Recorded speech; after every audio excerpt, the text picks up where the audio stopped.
Hello and welcome back to a brand new episode of the Pick a Side podcast. My name is Jerod Moran and I'm here with River Brown, Andrew Velez, and Joe Dehls. And this is now episode 443. In this episode, we're going to talk about the best NFL storylines of the 2024 season. Next episode will be playoff preview and predictions, but this episode is about shedding light about on the season that we just had. It's a lot of great things to talk about. Then we have Tyreek Hill, the news with the Dolphins. He might be heading out. And we have some NBA topics to discuss, like Dehls Celtics losing to OKC. You know, it might have given us more clarity on who might have won or who might win that potential finals matchup. Can we collectively say that's our OKC? Not with it. Like us three. Big Chet fan, big Dub fan, big SGA fan. Like, can we collectively just is that the take them? Is that the fandom I'm a part of? Chet's fandom? Low key. I feel like we've been. I mean, to say he's better than Wemby, I think that. I didn't say it. Yeah. That wasn't me I who said said it. skilled. And I you're never a Caruso said guy. better. Like, I feel like we can genuinely. You said Dub, but you should. It was really Caruso. I forgot, but we can genuinely collect that as like our team. I'd rather sure. take not that each player has to be exclusive to one person. That's why I said as but a team, we're here. SGA, I feel like Oh, you could join that. lines up more with me. You're an SGA guy? Yeah. Are you an SGA guy? Yeah, I like SGA a lot. I do. think I definitely would associate you with Chet Holmgren. I mean, you think about it. Last year we had that debate if OKC could beat Denver in the playoffs. Who was the one vouching for OKC and SGA? That was me. Yeah. SGA becoming a superstar and me calling him a superstar very early on. You know, that was me. All I'm saying is that I like SGA. I knew him. Chet Holmgren, Kentucky. I don't know if I want to be grouped in with like the Chet fan club. It's your fault. Listen, why? Because of the Wemby thing? Low That's key, totally he your was fault. he was fake. I He think, was listen, going I hard think for that. Chet was more skilled than Wemby at the time.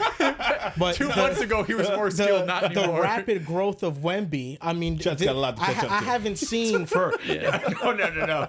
He had to not get hurt. Yeah, That was his only chance. Yeah. There's no no, catching up hey, now. we don't got to go that far because Chet could have been balling too, but Wemby's growth, the ascension of him in just a couple of months, game to game, Chet's fucked. he has improved in 2 months.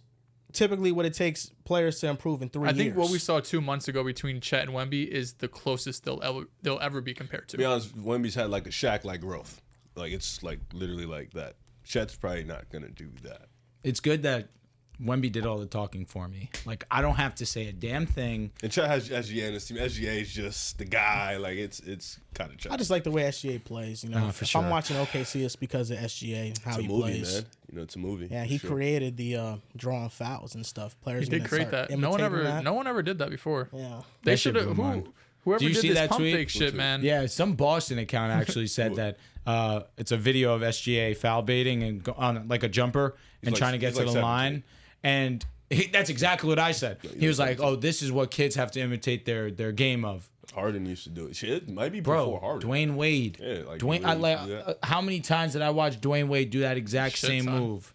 I mean, he did it a lot versus the Mavericks when That's a fact. somebody didn't carry their own weight, but you know, Dwayne Wade did. Oh, you're talking about 06. No, Damn. 06, he was averaging like what was it? 36. Something 06, he 16 was free just one of throws the though. best 6.3. players in the world. 14 No, free throws. I think Wemby right now Needed that. is he's trending in territory to where, you know, by the season's end, by next season, he's already going to be like a top 3 player, one of the best players in the world, like LeBron's type kicking? growth. Is he kicking your boy or my boy? Or both. I don't know what that means. If SGA wins MVP, nobody's kicking. I'm gonna be honest with you. The MVP is still Nikola Jokic. Could be. He's still He just number won Player one. of the week. I mean, this is the thing is like, I don't know. you know, Wemby I might hear not Shea. have. I would love to see Shea win. I would love it. Listen, I would too. with the shit he's doing with that roster, What roster? Like the one of the best rosters? sure. Like, Like, did you hear the way he just said that? sure. To Rivs' credit, and this is where I defend OKC here. OKC has an amazing defensive roster. Sure. Right now, they have the second best Offensively, net rating it in looks funny NBA sometimes. history because of their defense and how menacing it is. Offensively, OKC is 15 points better with SGA. When SGA is off the court, they cannot generate offense. They don't have a consistent shot creator to really go to. If it's not in the ball's not in his hands, You know they who can't that do it. unfortunately speaks volumes about? J-Dub. Not just J-Dub, But but like, to be fair, most superstars, it's that way. Like, you take the best player off any team, their offense is going to get They way also worse. don't have another ball handler outside of SGA and J-Dub. like a legit ball handler, someone that can initiate offense, legitimately, there's only those two players. I think when you look at NBA history, like LeBron James, I don't think he was a top 3 player by his 3rd season. He was more so that player that if you're building a franchise around, he's probably the number 1 pick. Was his 3rd season not the finals appearance? That was his 4th season because 03, 04, 05, 06 was D Wade. He made the finals his 3rd year. LeBron was his 4th. LeBron was his 4th. He was the year after Wade. Yeah, so with LeBron, it's like you got to think about that time frame. Like 2 years into LeBron's career, who was at the top of the NBA? You had Tim Duncan, you had Kobe Bryant, you had Shaq still, you had Kevin Garnett, who was at the top of the league. LeBron was, one of the 10, one of the 5 best players at that time. I think Wemby now, like you can't name 10 players that are better than Wemby, and you can't name 5 that are having a better season than him right now. Well said. So the way that Wemby is trending, he's trending in that same trajectory that LeBron had, that like the other all-time greats had. So he just needs the resume. And I think the good thing about the Spurs is that this isn't like the Cavaliers, or I would say the Mavericks, because I think the other time I saw it was with Luka, because Luka in his 2nd year led the Mavericks to the best offensive rating in NBA history, but the roster around him wasn't very good. So they made the Kristaps Porzingis trade to kind of accelerate that team's timeline to win a championship. LeBron never got that help in Cleveland. You look at the Spurs, the only team that has more draft capital outside of OKC in the NBA landscape is the Spurs moving forward. They have Brooklyn 10 first round draft picks, I believe, in the next 4 years. Yeah, the way the Spurs can build around Wemby by either with these high draft picks or by trading some to get an established star, they are positioning themselves to build a real contender around Wemby very soon. And not a team that he's like carrying like LeBron had to do with the Cavs. Wemby's going to be Wemby, of course, but it's going to be a team that actually has good support around him. So I think sooner rather than later, we're going to see the Spurs in true title contention. I am excited to see when Chet comes back, though, because you look at this OKC team. I mean, in the half-court offense, they're definitely a little fuzzy. They don't have knockdown shooters, more like streaky shooters. Like you mentioned, they don't have a ton of ball handlers. So it's really just give the ball to SGA, have him create, give the ball to J-Dub, have him create. And those two aren't the best playmakers in the world. They're probably like average or below average. So interesting is just see how it's shit. Because I think this is an elite defensive team, and they get a lot of their shit off just straight defensive plays, getting steals, getting turnovers, causing havoc on that end. And that's when their other guys can get going. But, you look at Dortz, Wallace, Joe, streaky. Even Aaron Wiggins is streaky. Like right now, he's on the hot streak. He's on a heater. Yeah, so when Shaq comes back, I would love to see how he can help that offense in the half court just in general, because I think they're like a middle of the pack half court offense, but they're like top 3 defense in the league, so it balances out. And then you got a 30-point per game score. They're the best They might be the best defense in the NBA. Yeah, what like they did to Boston. We're going to talk about that later. Oh, just specifically Jaylen Brown. Dude, 27 points. You saw in the Shay's second half. Instagram post? Yeah, he's fucking violated. We'll remember that. No, I'll be honest with you. Remember what? I saw That shit somebody clear, tweet it, so. and it's the truth. He has the He finals said MVP. that about a player who has a ring while he has no ring. He doesn't even have a conference finals appearance. Literally He none. just got to the playoffs. Okay. Some time. Jaylen Brown's been doing that since rookie year. I was gonna say, listen, aren't he's him in and Tatum the same age? Cool. They are. They're both Shea 26. For sure. Different paths, man. Different paths. Tatum's been better longer, but you can argue sure. right now that SGA is better. Different paths. man. Could argue that. Can't. He sucks. Tatum's been having an elite season. This is the I'll best say I've that. ever seen. It's been amazing. Him play. He's been having he's an been elite great. season. So I don't want to say like SGA, you can say he's been better. I agree. But I think Tatum's like right there. Like he's been also having another Tatum's elite finishing bonker numbers this season. year are absurd. I think he's finishing 73% at the rim this His year. ISO numbers are crazy too. He's been one of the best, if not the best, ISO scorer in basketball this year. He realized he was 6'10" and stronger than Just a 90% big of the fan of league. Tatum in Said, general. And He's he's still such a great taking game. 10 threes a game. yeah, so. I saw your tweets on Sunday. Don't worry. What? Don't worry. I saw your tweets. I'll bring them up during the saw your OKC tweets. Celtics segment. No, it's we'll all right. talk about it. no, Don't worry, We'll talk bring him about up it. in June like we did last year. I needed that tweet. Should bang 5K. No, but yeah, Needed it. this show is going to be jam-packed. We're going to talk about head coaching vacancies. I mean, there's new positions opening up. Antonio Raiders Pierce just got yep. fired by the Raiders. As they should have. That it's weird is that they waited so mind-numbing. long. Jerod Mayo got fired for not tanking, I heard. Now, he mostly got fired because of his lack of ability to talk in a presser. Oh, I love the reaction that people have when bad coaches get fired. Jerod Mayo wasn't dealt the best hand, obviously. The Patriots roster is not good. But he wasn't a very good coach either. No. And I think, those two things don't always correlate. There are some coaches that can perform better with lesser talent, and there are some that just aren't cut out for it. Now, should they have given him more time? I don't think so. I think the Dan coaching Campbell market won is so how many hot. games his first year? 7? No. They Like, I think it was 4 or 5. Yeah, Shit. because there was the Regardless. Hutchinson But draft. there was a group on the team that was good. The offense was good. My Like we were talking about I think that you year.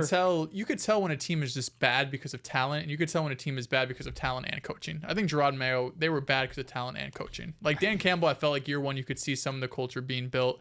Brian Dable, year one in New York, of course he won, go to the playoffs, so that's different. But even still, you saw week one, like, oh shit, Brian Dable seems like a good coach. I know now it's a little bit different, but I think for Antonio Pierce and Jerod Mayo, it was the right move. I Like, understand your point because Brian Flores, his first year in Miami, That's was the another whole good tank for example. Tua, Yep. where they ended up being a lot better defensively than what people thought. They ended up winning some games that took him out of position of the number 1 overall pick. So I understand your thought process. It's fair. Yeah, and then the Titans GM Rand Carthen got fired. That was. But they kept Brian Callahan. I'm fine with Brian. I think Brian's fine. I understand why they fired him because did you know that the Titans were the team that guaranteed the most money in free agency in 2024? They gave out a ton of. We were talking about all the improvements they made in the roster. We're talking about winning the division potentially. Yeah. They won three Yeah, games. they were terrible. No, they literally made could've made it so one of many few of those offseason days, moves, and They were Brian decent Callahan- moves, though. I liked. They were, and we all liked them. I mean, Yeah. they made sense. But I think what didn't make sense was Brian Callahan's offense and not fitting it to Will Levis. I don't think that made sense. Like Will Levis, we were expecting a jump in year 2, and he was just as bad. I was always I on was my expecting him to reservations be about better. Levis. I was expecting him to be took him better. over Brock Purdy, I think, like last year. Hey, listen, if you build a good system around, we just saw what Sam Darnold did. So Okay. I mean, That you was- build No, a we good did just system watch around what Sam him. Darnold did. just did. We did, yeah, Wasn't against the Sam Lions. Darnold- One of the Darnold- worst games He's of a his top 3 career. pick. Sam Darnold's a way better prospect than Levis. No, he is, but no, Brian I think Callahan. statistically, the only worst game Sam Darnold had was The Jaguars. ghost game. the ghost game. I think like QBR wise or some shit. It was that. Yeah. Was Listen, that the Jaguars I game? think No, it was versus New The England. was it? Jaguars Yeah. game was pretty shitty. when you look at Will Levis's play style and you look at Brian Callahan's him was offense, shitty. Brian Callahan's offense, he runs a Joe Burrow style offense where he wants like to be super Joe specific Burrow in a quick quarterback. game, and that's how he wants to get his yardage. Will Levis is not that quarterback. He's not a timing quarterback. He's a gunslinger. You got to throw deep down the field with him, play action boots, and just let him rip it. That really wasn't the offense. Even if you look at Mason Rudolph's numbers with this offense, it was terrible too. So I'm not a big fan of quarterbacks. Brian Callahan. I think Brian Callahan is not going to be the Titans head coach like a year from now. I think Cam Ward will do a lot better at running the offense. He's a little bit streaky. Oh, so that's your number 1 pick. I just see it seems as if they're Tennessee trending loves to him. Cam Ward. Facts. I think if they would have, the fact that they fired their GM was a bit surprising because they just hired him last year, I believe, or the year before, maybe full time. I think he was interim or something. He was rising in the ranks.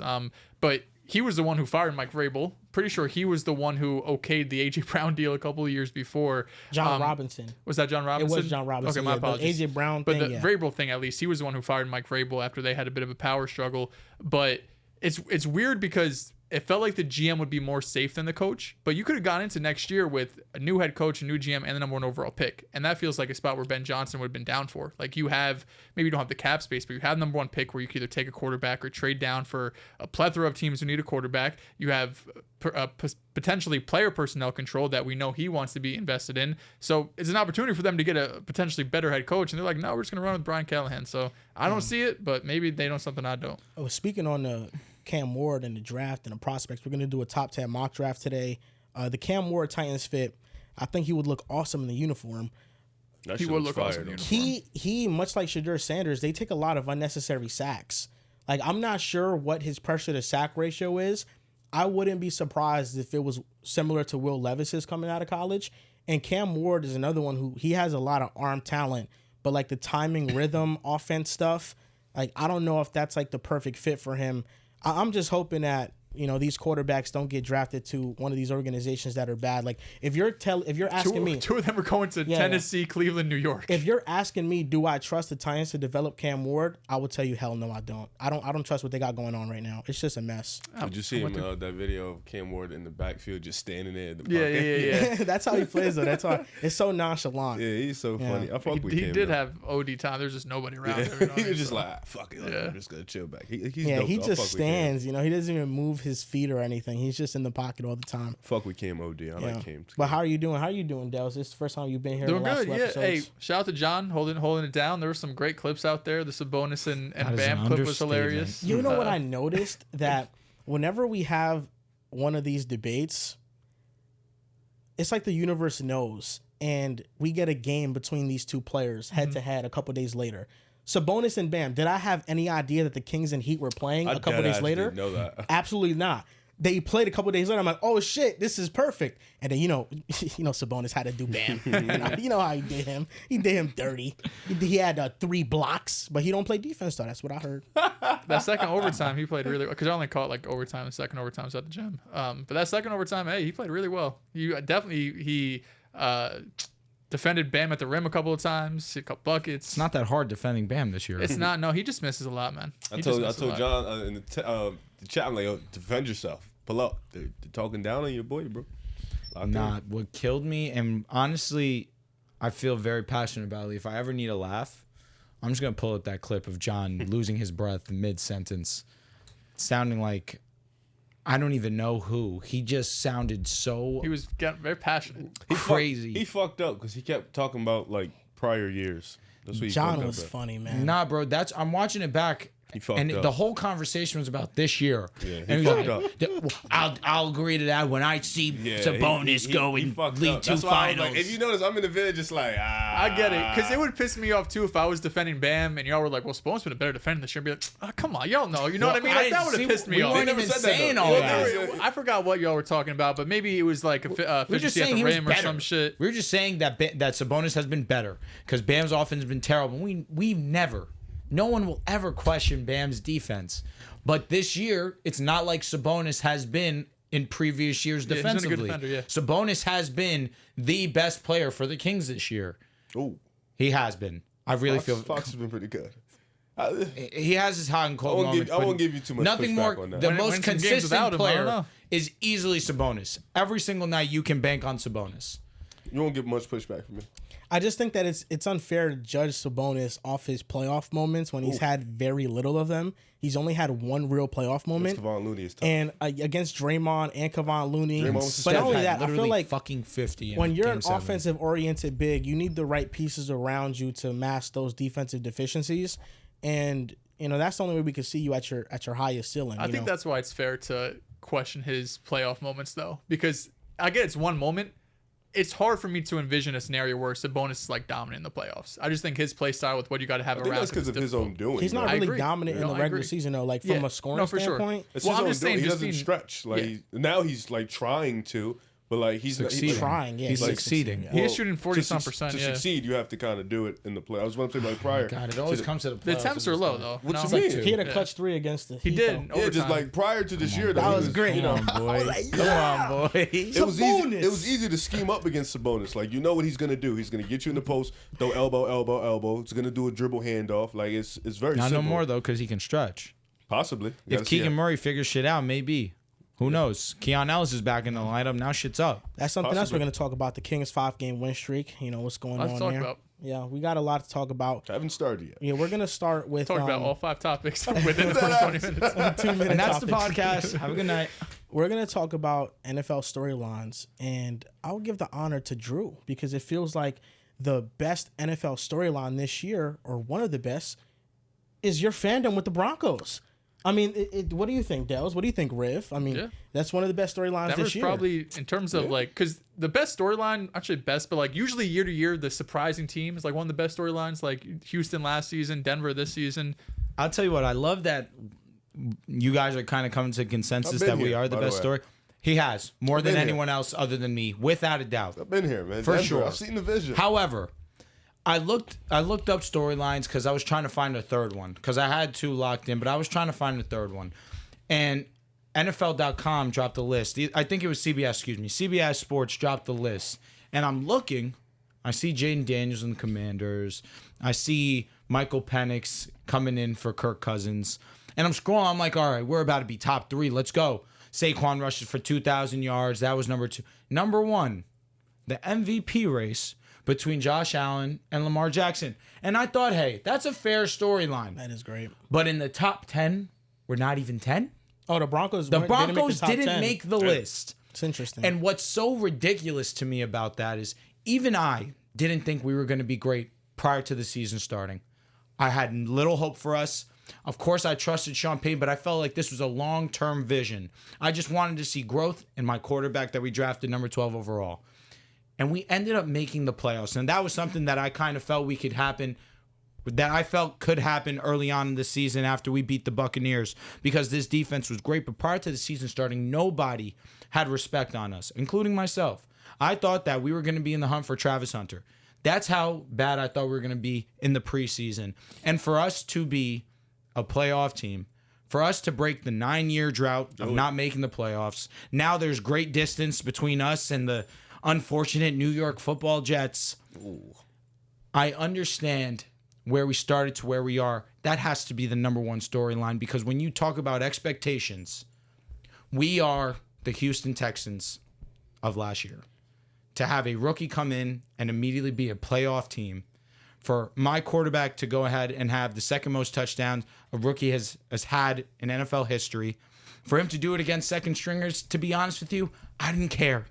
I was watching him dice up like the backups. He went 18 straight completions, with the 18th completion being tipped 3 times, and Velez making a beautiful catch for a touchdown. That's when you know just everything was clicking for us. But even still before that, just Bo Nix showing confidence. Because listen, there was times where, or there's people that felt as if, hey, we don't know. It's a big game. How's he going to look? But I've been saying very constantly, very consistently, he's shown moxie in these big moments. He's shown that when he needs to make a big play, he'll step up to the moment and he'll hit a home run. So now for us to go and be a playoff team, especially after being predicted the number 1 team to get the first pick overall, that's number 1 storyline, no doubt. I think the Broncos were an amazing storyline this year. Part of me revisits their team in the offseason, and I think that in hindsight, obviously, everybody got them wrong being ranked so low. But when you look at the Broncos roster this year versus last year, there's really little difference. The difference is Russell Wilson is gone. Lloyd Cushenberry left to the Titans. Jerry Jeudy got traded. But for the most part, their defensive personnel, their young pieces were there. And if you would have maybe counted on them to develop one step further, you could have projected their defense to be great. Not what it was this year, but definitely a good defense, especially with how they finished the season off last year. You know, the Texans of last year, I find myself struggling to agree with that, just because the Broncos won 8 games last year quietly. Like, based on the preseason ranking, we would have thought that they won like 3 games. They won 8 games, and if you believe that Knicks was an upgrade over Russell Wilson, who was terrible last year, then you could project them to finish around the same amount of wins. To me, I kind of think that the Commanders were the Texans of last year, because they went from 4 wins, I believe, to 12 wins, which is an 8-win difference. And I feel like both jobs were just as impressive, though. Commanders and Broncos. Broncos for the elite defense, the offensive line progressing. Bo Nix had a great rookie season. And then you look at the Commanders, who's had more big moments than Jaden Daniels this year? You can count them on one hand. Like, he's been one of the best quarterbacks in the league this year, to the point that I feel like he was better than C.J. Stroud last year as a rookie. And C.J. Stroud was exceptional last year. But Jaden Daniels, you look at how he finished, more total yards, more total touchdowns, higher completion percentage, higher QBR. Jaden Daniels had more game-winning drives.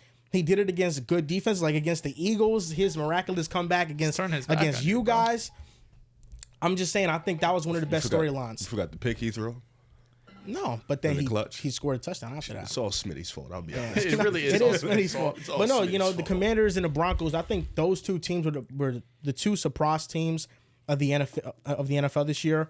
My big storyline, I just stick with quarterbacks, and I'm gonna go just with Sam Darnold. I think he's the best story of the NFL amongst quarterbacks this year. Riv. That's his resurgence. Tannehill did something similar to this. Really? Geno Smith did something similar to this, but not quite like Similar. this. You know? I feel like Tannehill did some cool The shit. closest to this is Sam Darnold. It's the What? closest to this by far. Oh, excuse me, Sam Darnold. Geno Smith. Okay. Yeah, I mean, I think we sleep on Tannehill season. Tannehill in I thought it was 2020 good. I had didn't think a, I don't It was know kind of if a it was- No, combo of I'm both not because you got the sleeping. numbers of Geno, but you got the success of the Titans. I mostly mean it because Tannehill wasn't bad in Miami. Geno was never good. Yeah, he was a backup for 5 years. Literally. You know what I yeah, mean? Like, Geno never had a chance, which is unfortunate. You know, He didn't get punched in the jaw. I looked He did. at I looked at Geno's fucking rookie nuts. year highlights, and I was like, man, only if the Jets saw there was something here. hey, what's that game against the Bucks where he's standing Opening on the day. sideline and opening day with his hands up? You know, like Geno Smith, man, and he Broadway was great Geno. out of West Virginia. But no, Sam Darnold this year, he has the most wins by any quarterback joining a new team in NFL history.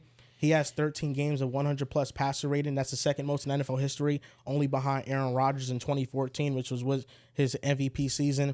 You know, Sam Darnold, what he did this year was crazy. Like, I don't think I've seen something like this, and the trend, it just seems, with Jets quarterbacks might continue. And Always next comes back to next might be, that boy that wears number 2 for the Jets formerly. Is it Mr. Zach Wilson? He might be next. But no, Sam Darnold had an incredible year. Christian Hackenberg too. Bryce Petty. Who else is gonna? Who else? Should, what No, other no, no, old listen, Jets Zach Wilson quarterbacks got should some we? talent. You keep forgetting about the Titans game, brother. you don't remember that game. I don't know, man. The biggest moment of the season for Sam Darnold, and unfortunately, It is an unfortunate one. it was a pretty terrible. It's unfortunate, stinker. but it might be fortunate for Minnesota. Is Save himself anybody some money. nervous about Sam? Tomorrow, when we do our predictions, Saxon. there should be no surprise of who I'm taking. He cost my brother 2 TDs. He did. He cost himself one. Yeah, Cool. Jet cost himself one. he did. He did drop. It was a tough catch, but he's Jet. It's Jet, He's so Jet. I'm not mad Exactly. at it. But He's Jet. he missed him to play before. He did. Then he missed him to play after. after. So it's Yeah. like, Yeah. brother. But that he should have caught that. He should've. I called Jet. I'll let him know you OD. catch that. I'll be honest. It was the worst game of his career. He was missing some throws, man. I was doing some research, and I was shocked when I saw that Baker Mayfield, over the last 2 seasons, leads every quarterback in passing touchdowns thrown since the start of 2023. You kill me just ending conversations. And no, that got me thinking, because it got me thinking to just the quarterback draft class that was 2018. And I wanted to compare 2018 versus 2020, because they're both great quarterback draft classes. And I'm not sure if we're all going to have the same opinion on this. Between the 2020 and 2018 quarterback draft class, 2020 was Burrow, Tua, Herbert, Love, Hurts. 2018 was Baker, Darnold, Allen, Lamar Jackson. Rosen was a bust in the first round. What draft class do you think is better? Easily 18. It all depends on where you have the Well, big 2. easily 18. Easily 18. Well, I think the top 4 you got 2 in each class. 2018 was Josh, Lamar, Darnold, you said, And Baker. and Baker. 2020 was Herbert, Burrow, Tua, How many MVPs does Love, and 2020 Hurts. 2020. Oh, easily? None. Yeah. None. have? Lamar by himself has 2. Josh Allen is the best We're quarterback. gonna have 3. Yeah. Between I feel Ellis like the Lamar. top 2 of 2018 is better with Allen and Lamar. 2020 feels deeper to me. The depth of 2020 does feel deeper. The fact that you have Love, of course you have Herbert and Burrow. So like the top 2, they're not Lamar and Allen, but they're still right within there. that But they're like like top the 5. next two Exactly. guys. No, You they're literally You the said next Love, 2 Hurts, guys. And who else? In 2020? Jordan Love. But then the next class you have Herbert, so you have 3, 4, and 5, and you have Love, which is probably 6. Then you have Hurts, 2. You know what I mean? So the depth 2020 is definitely better, but the top end 2018 is better. But even still, the top end You know where is I'm going. I'm not. going 2018, man. 2018, Yeah, I'm Josh Allen, who you going with, 2018. Dehls? I'm going with Lamar. Fuck it. Oh, you're all going with 2018. I might be the only 2020 guy. Nah, I'm with you. You have Realistically, to. Those are I'll all your go. guys in 2020. Literally. 2020 has more good quarterbacks. So like shout out to Sam and Baker. They're not Jordan Love, Justin Herbert. Some might disagree Hurts, with you you know what about Baker Mayfield based on what he's doing. Sam Darnold, too. On the topic of NFL storylines, Dehls, what is yours? I have a few different ones. I think the Broncos are good. I think the Commanders are good. But there's one that's true to my heart because I've been disrespecting this position for a long time. The running backs are back. This 2024 season showed me that running backs are back, and it's not just rookies that come in like Bucky Irvin have great years, but it's these veterans, right? You had Derrick Henry go to Baltimore. If it wasn't for another running back like Saquon Barkley going to Philly, would have been Offensive Player of the Year. Got Saquon Barkley having 2K. You have Tony Pollard to a lesser extent having a great year. You have Aaron Jones, Josh Jacobs, all of these running backs that change teams And for some of these guys like Derrick Henry, didn't have a huge market. Like Derrick Henry, you know how great he is, historic, career. He's going to go into the Hall of Fame. But the Cowboys looked at him and been like, I think we're good with Rico Dowdle and Zeke. Like the Dallas Cowboys, who were trying to win the Super Bowl and thought that maybe that piece could take them over the hump. Jerry Jones like, I think $10 million, whatever it was, just a bit too expensive for me. Whatever that might be. But they weren't the only team. I'm not trying to pick on Cowboys fans, but all of these guys, Josh Jacobs, who led the league in rushing a couple of years ago, moves to Green Bay. Green Bay, who had Aaron Jones for so many years, cuts him out of the blue, and he goes to Minnesota approaching age 30, and he has a great year. So all of these running backs who have been kind of left for dead. You think about running back second contracts. The fact that Jonathan Taylor got a second one was a big deal. Remember, he held out during that time. Now this next crop with like Breece Hall and Bijan are going to be the next kind of litmus test to see if they get paid as well the top dollar that they deserve. But to see all these running backs, these veteran running backs over 25, 26 years old, go to new teams and dominate and really be the story of their teams when you have Lamar Jackson and Jalen Hurts for the Ravens and Eagles, really dope to see. I got a few. What's funny? I like to towards the end of a football season, I like to go back to our TikToks and see what did we do wrong and how got all the awards wrong. Yeah, no, we did. It was actually really the funniest shit I've ever seen. Hey, you cooked with the Hutchinson. A couple of them we were close. Like Hutchinson, if he stayed healthy. Me and Drew said sauce. Man. We really, we Hutchinson sold on that was shit. really I'm happy about that. dogging. Hutchinson was on pace for a historic year. I cooked with Saquon. Nah, that was a great take. No, but it was really funny. We all had damn near 90% misses. It truly was one of the funniest shits. I got two, I think, and then I got one pick a side storyline that I think is really fucking funny. The first one is just the whole cloud around Anthony Richardson this year. I think that's been one of the, not the coolest, but definitely one of the most interesting storylines I've seen in terms of just, you have a team like the Colts, win 9 games, have an opportunity to make the playoffs with Gardner Minshew. You walk into this offseason thinking, hey, if AR is just 50%, if he's just 80% of what he was in college, even 60%, we think that's better than Gardner Minshew. It can get us into the playoffs. It can definitely compete in that type of division. Drew, he harped on it a lot last offseason, that division, had a tough schedule and stuff like that. But if you have a player like AR who reaches even a quarter of his potential, something can be big, something can be special. Then you bring in, guys like A.D. Mitchell. You have Josh Downs. You're expecting a bigger year from Michael Pittman Jr. He had a really good year last year. You're expecting that. You still have some quality veterans. On the defensive side, you have Buckner, you have Grover Stewart, but the secondary was weak. But you felt like this team coming off last year with AR being a little bit healthier, a little bit better, JT and stuff, can make a big splash. And then you see, just this year with AR's inaccuracy problems, him and his leadership problems, him getting benched because he was tired, then coming back, them having Joe Flacco. It was just a whole bunch. Then the players at the end of the year having that meeting, and they were coming up to AR like, yo, you're not being a leader.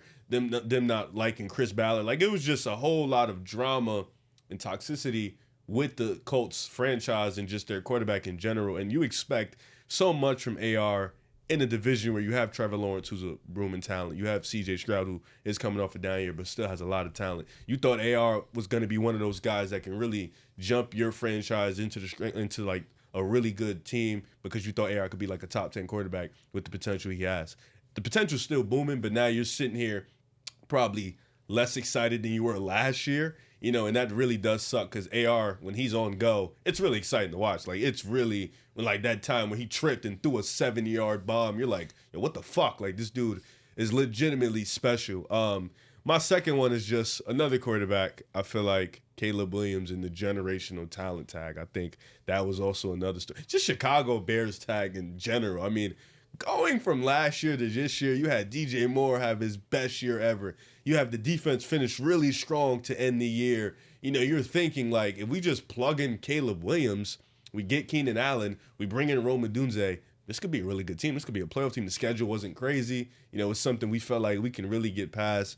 But just from coaching to player regression to players not even attempting to be what they were last year to just unhealthiness to offensive line problems to quarterback issues. It was just so much. Everything in Chicago was about nothing that was on the football field. It felt like it was outside drama, outside noise, all this dramatic stuff, and it was so annoying to just be in tune, because Chicago, you felt like it was on the TV, it was on the news for everything that wasn't football and all the wrong reasons. And that storyline was really hard to watch because you just want to see a quarterback go through his progressions. And, you had the little middle streak where Caleb played 4 like bad defense and he was playing really well. So people were like, here we go.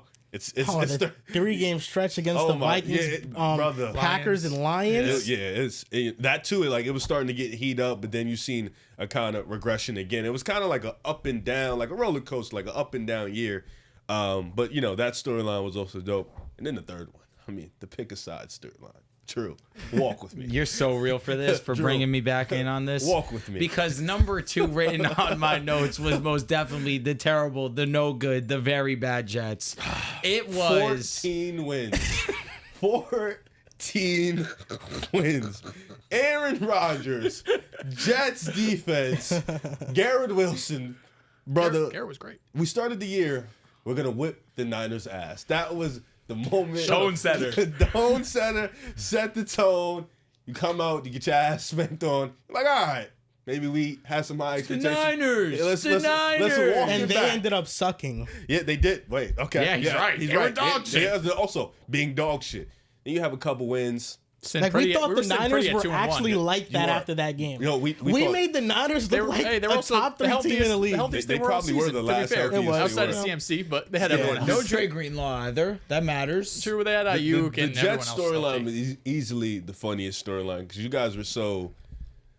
Man, y'all made Jordan Mason It look was like so he was bad. headed to the Hall of Jordan Fame. Mason was He's goat. so good when healthy. Don't sleep on Jordan Mason. We're acting like he wasn't good for 3 Jordan months. Mason, Like, he was a fantasy darling for me. Oh, he was amazing in fantasy. he was amazing until he got until he hurt. wasn't. Yeah. 14 wins, man. I'll never forget that. Hey, but listen, I used Jordan Mason and flipped him in a trade. What'd you got? I got Kenneth Walker. Oh, okay. Yeah. How'd you get that? How'd you do that? I traded Travis Kelce and Jordan Mason for Kenneth Walker and Tucker Kraft. Tucker Craftsman hooping.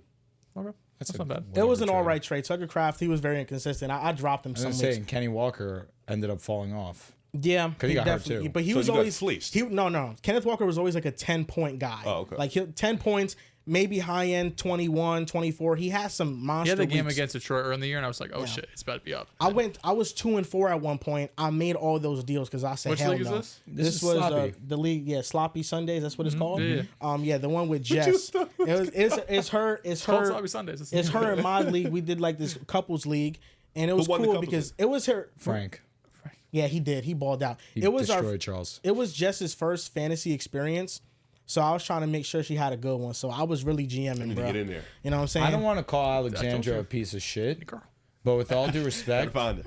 after she drafted the team, which wasn't bad. Yeah. It wasn't Did you bad. guys all let your girlfriends draft? Your team was good. That'd be It funny was as good. shit. She did, yeah. Chelsea drafted. She drafted Jordan Love. She drafted James Cook in the second round, which ended up being a heater. I made my worst draft pick because Jess is a Cardinals fan and knows nothing about football. And for our second round pick, I was like, "You want Marvin Harrison? He's gonna be generational." She was like, "Oh yeah, hell yeah." He was a big bust. She drafted Jet in the first round. There She we was go. upset she couldn't get Amon Ra because Amon Ra is her NFL crush, which respect the hell out of He's that. handsome. He's a handsome dude.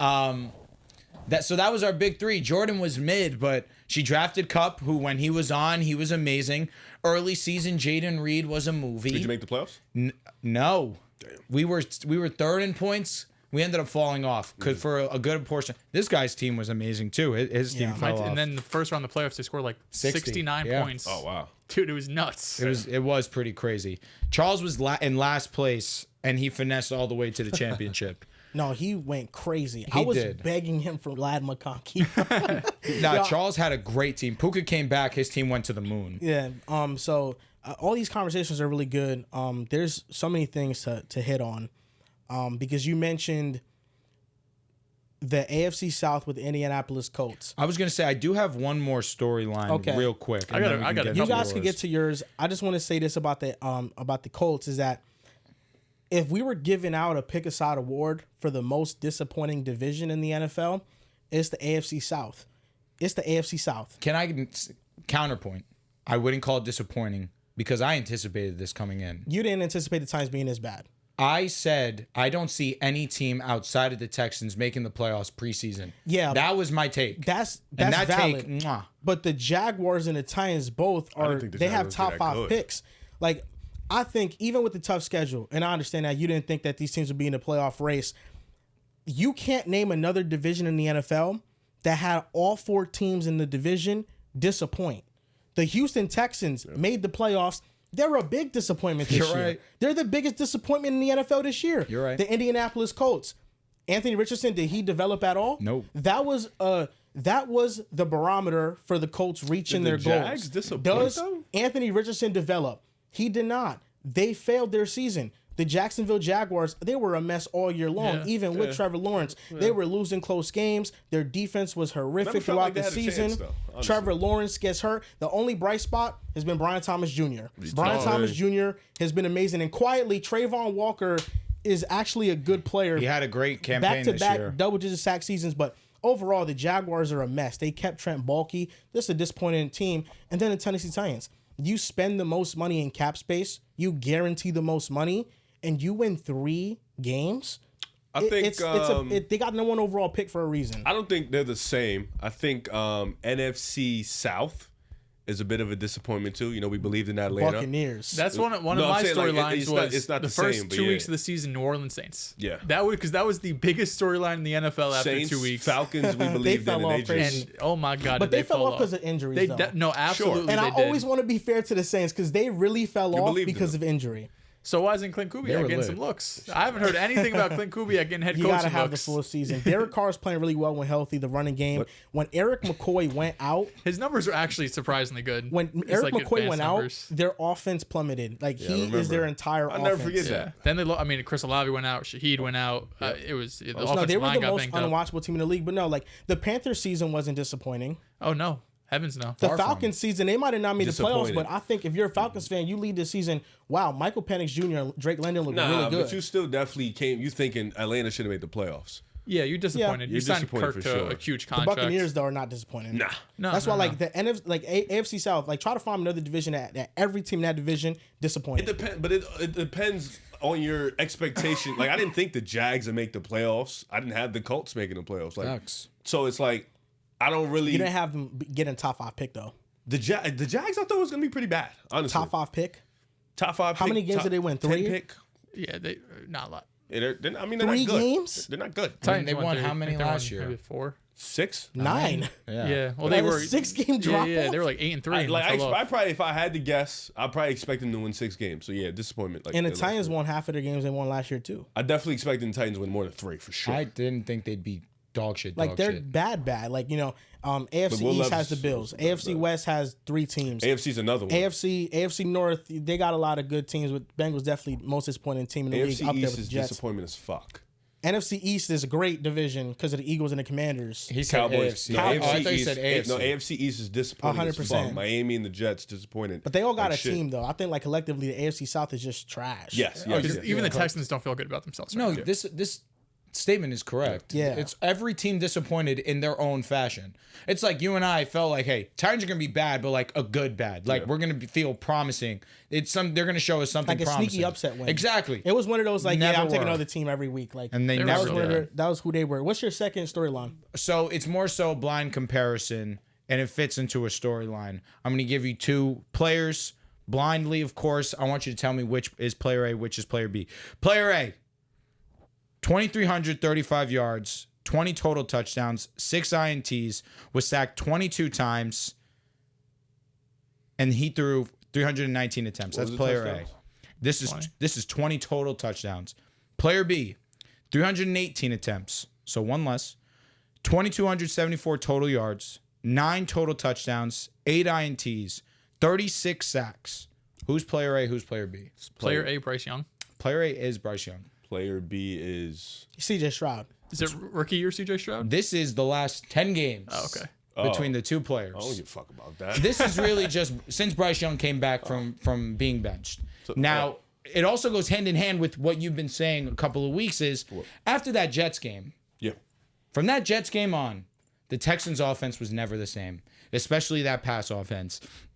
It was a few things. It's the fact that Bobby Slowick really got super vanilla with his play calling. The fact that Nico Collins got hurt. The fact that Stephon Diggs got hurt. The fact that Tank Dell also got hurt. I mean, this goes as a carousel of injuries, unfortunately. And also, on icing on cake, this offensive line isn't the greatest whatsoever. It was really doomed from the start, especially from that Jets game moving forward. But you go and you look at the Panthers side of things, It's not like everything was sunshine and rainbows over there, too. You have Jalen Coker, shout out to him for being a late round guy. The fact that you had Adam Thielen, still at the age that he's at, producing. 34. You go ahead and you get rid of Deontay Johnson. We're like, all right, well, now they're really punting it. What are we doing? Xavier Legette isn't good. He's not good, or at least didn't put great tape forward this season. You still go out there, Bryce Young, and you show me week in, week out, more and more improvement as the weeks go on. That really is what excited me. But of course, you have to compare the two because the two will be tied for the rest of the time. Understanding that Bryce Young was number 1, CJ was number 2, and CJ put together a historic rookie campaign. And this year definitely was not a great year for CJ overall. And I'm not here saying that Bryce Young's going to be a top 10 quarterback one day, but the Panthers can at least look at this draft pick and say, this was a good pick. We can build off this, because this year you can have the argument that Bryce Young was the best sophomore quarterback. This is the best place to be in the NFL when you have a quarterback that you can go into the next season with and you don't have any questions about It's a fact, because They don't got no you questions don't about want you don't want to have a question at quarterback this year. Bryce Young, speaking to his improvement, week 2 he gets benched. And I see a lot of comments when we post Bryce Young content. The comments are always, oh, don't switch up now. Don't switch up. You was hating. Did you watch him the first 2 weeks of the NFL dreadful. season? We don't have to sugarcoat what we saw. They try to blame it on the Panthers situation. Well, he's excelling in the same situation, so clearly it wasn't the situation. The offensive line was one of the best in the NFL when he got benched. He was playing horribly.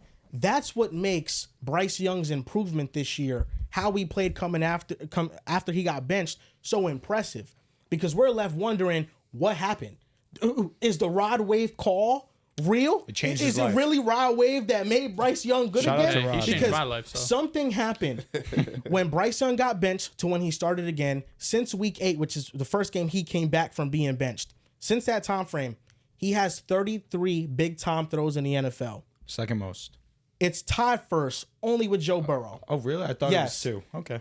In that span? In Not that mad about it. span, It's tied for first, better than 2. Bryce Young, his turnover-worthy play percentage is below 3%. It was 2.7%. He didn't put the ball in harm's way. He had a great pressure to sack ratio as well. He wasn't taking negative plays, and he didn't throw picks. I mean, Bryce Young showed all the improvement that you could want, and he led 4 game-winning drives, and potentially could have had one against the Chiefs. Yep. Could have had one against the Bucks. Buccaneers when Chuba Hubbard fumbled, It's a Eagles fact. too. and the Eagles. Fact. But he got sold because the receiver didn't make a catch. Who do you know who it was? Just take a guess. Just take a guess. Xavier Legette. Come on. Facts. Like, Bryce Young Bounce was back sophomore year. Bryce Young was one of the best quarterbacks in the NFL since week 8. He almost was able to have 7 game-winning drives. Like, his improvement this year was miraculous. It's one of the best I've ever seen. Mid-season turnarounds, it's one of the best I've ever seen. Sure. After a guy getting benched too, I'll run through some of mine. First one I have, or I guess second one, Puka Nacua to me is comfortably in like the elite tier of receiver.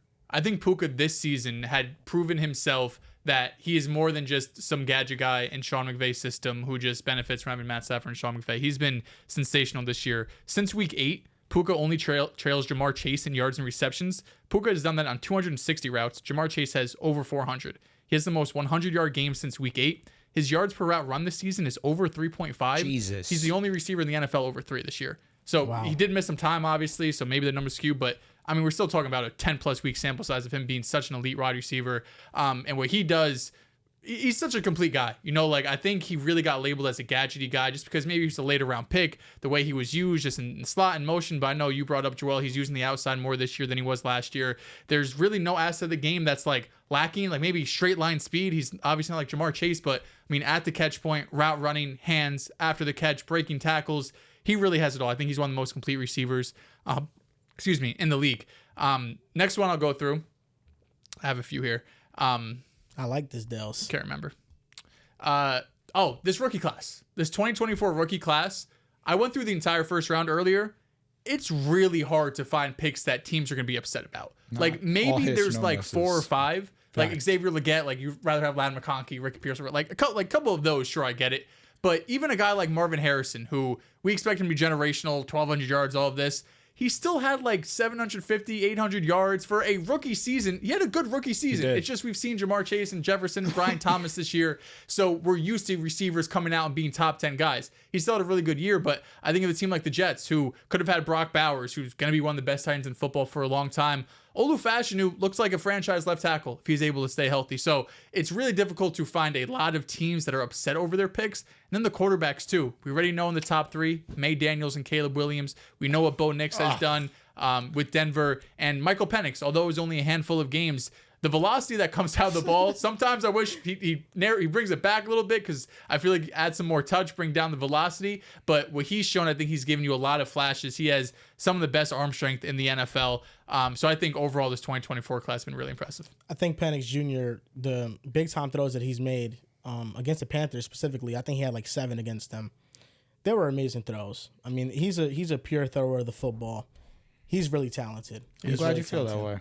Yeah, thank you. I always, I'll go into the NFL with fresh eyes. I actually do have one more, but it's more like the 25 offseason and 24 season. Okay. So if you guys have anything else, we could finish. I'll tell you what, one. you mentioned that first round pick, that first round of picks, I should say. Maybe the Vikings, where they took the defensive player that really doesn't play.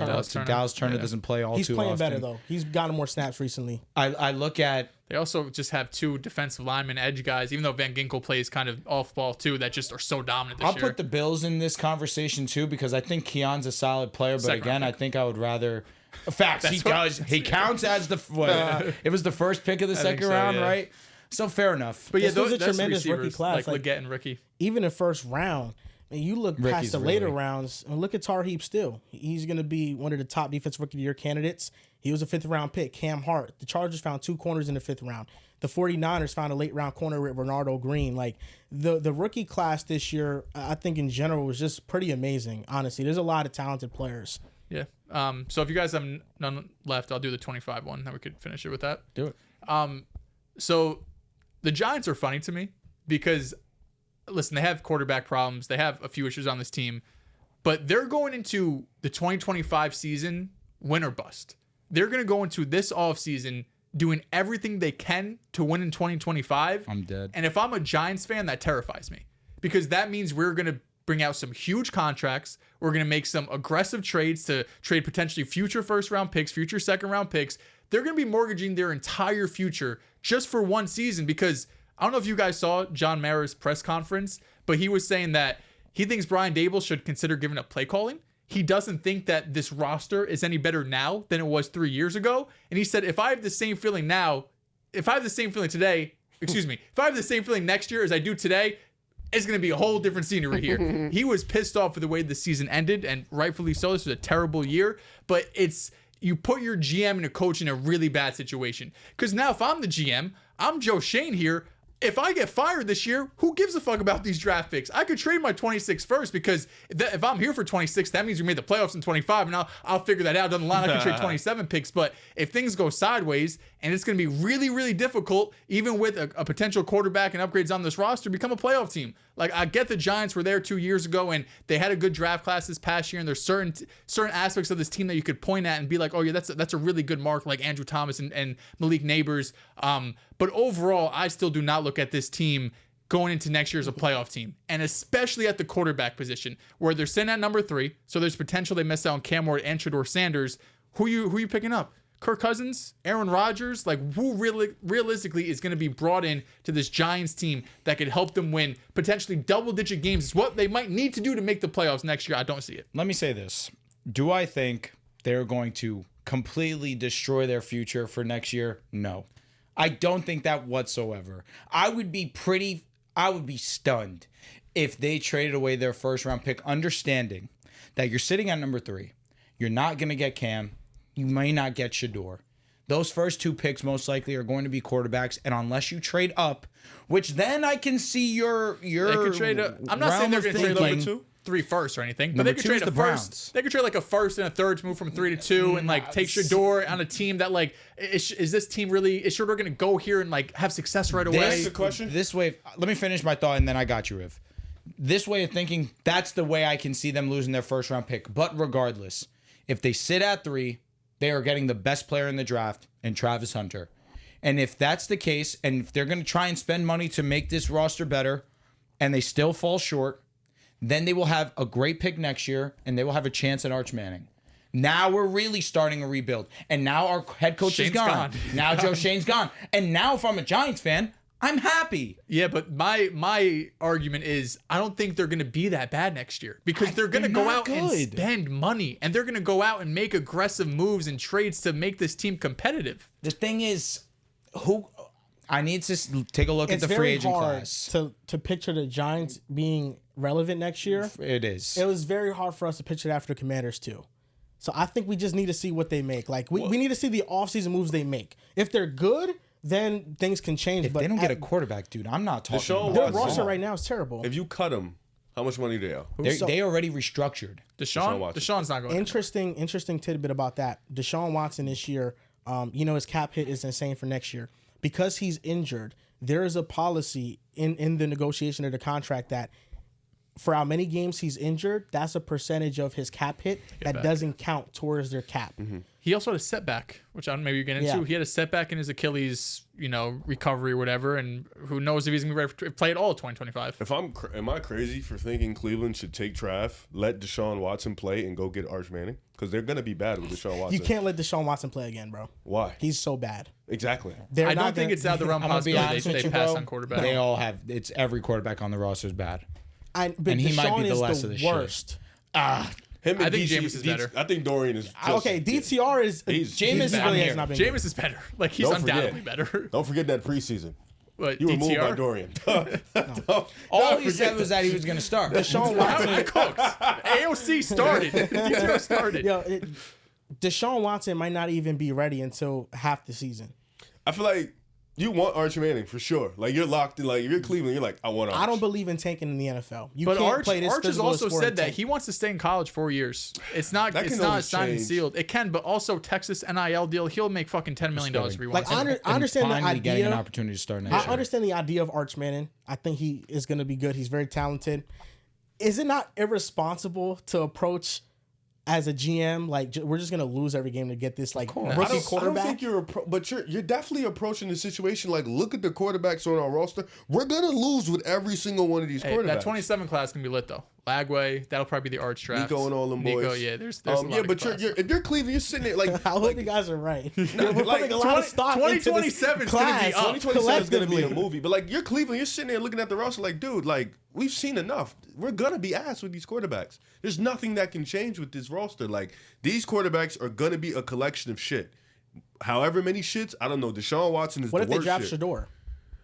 I don't like, if they draft Shador, I don't know if he's gonna be ready year one. And then like what if hypothetically speaking, you draft Shador, you're ass again, you have a top 5 pick. You just wasted your top 5 pick last year in a quarterback. You're about to take another quarterback that's probably better than Shador. So you're sitting there like, well damn, what the fuck did we just do? What if they took Travis Hunter at 2 and signed Sam Darnold? I'm fine with that. They're not going to sign Darnold. They're also not, but I'm fine with that. What if they sign Kirk on a bridge year? I'm fine with that. I'm More completely realistic, fine with but that. Kirk in Cleveland, no Kirk thank with you. Kevin Stefanski had a great year. Kirk outside in Cleveland going up against Anything but them Baltimore. four Early in the guys they season, have it's right going to be now. fine. It's going to be September okay. and October, he'll be Anything fine. but Deshaun, anything but DTR, Jameis, anything but that. Kirk could be a lick. Second year off of Achilles. I think He's you going to just- get the same contract to what Russell Wilson got. I think Cleveland goes best player available. I think they Maybe should. more. I might don't be disagree underselling with it. I think you I'm should not go sold on best player. taking I like Cam Ward, Shadir, cool. My dogs, love them to death. I think if you're Cleveland, you go best player available. Well, we're going to do a top 10 mock draft, so we'll see. We will. I like your theories. All of you guys had very stimulating conversations. You mentioned a couple things, Riv, that I really wanted to hit on, like the Caleb situation. Now that we have seen a full season's worth of play, I know that the generational tag was on him, but I think the bigger tag that was on him that I think everybody got wrong collectively was that this was actually a good situation. Like, do we sit here 2020 hindsight and do we blame Caleb's struggles on Caleb, or do we blame them on the situation? I think coaching. Both. Coaching goes What's the a biggest long- one, though? Coaching, play calling. The biggest one, yes, I would say it's the play calling. I will say I don't love his pocket presence. I'm with you. I don't love it. And this is a guy who was very high on Caleb coming into the year, Looking at the situation, I did believe that it was going to be a great situation. DJ Moore had his career year. You get Keenan Allen. I know he was coming off of injury, but out of respect, understanding the talent, his route running, you thought that would be a nice safety blanket for him. You use a top 10 pick, Aroma Dunze. Cole Kmet is a respectable tight end. You go and you spend money on DeAndre Swift. DeAndre Swift was pleasantly surprising this season, honestly. The offensive line, it's not good. The play calling, not good. But even still, his pocket presence, the offensive line definitely put him in some precarious situations. At the same time, he sits and holds the ball way too long, trying to let big plays develop. And this is why I never knock a player for taking the easy throw, because it's a positive play. If you sit in that pocket and you wait too long and you take a sack, the drive's over. It's ruined. And that is not what you want. Jaden Daniels, Bo Nix did a great job this season of just moving the ball little by little down the field, and eventually it'll open up a big play. Jaden Daniels did that a ton this year, and we really saw that in the second half with Bo Nix. With Caleb, it's too much of waiting for the big play, and it costs him. I want to see that improve drastically next season, but I will say, number one biggest issue was play calling. Talking about Caleb's issues, like, I feel like when we make these projections towards teams and what they can be, we love what they did with their wide receivers. We thought they stacked that deck. I just struggle to, like, right now, sitting here after watching 17 games of Bears football, act like or pretend like it was a great group of receivers. They were misused all year long. The coaching was terrible. The offensive line was bad. I agree with you. Caleb has to be better with his pocket presence. When speaking about the easy throw, I felt like those easy throws weren't in the offense. That's fair. And that's why I give Caleb so much grace, because watching it, there was just no safety blankets for him. They caused him and created bad habits for him, and that's where coaching comes into play.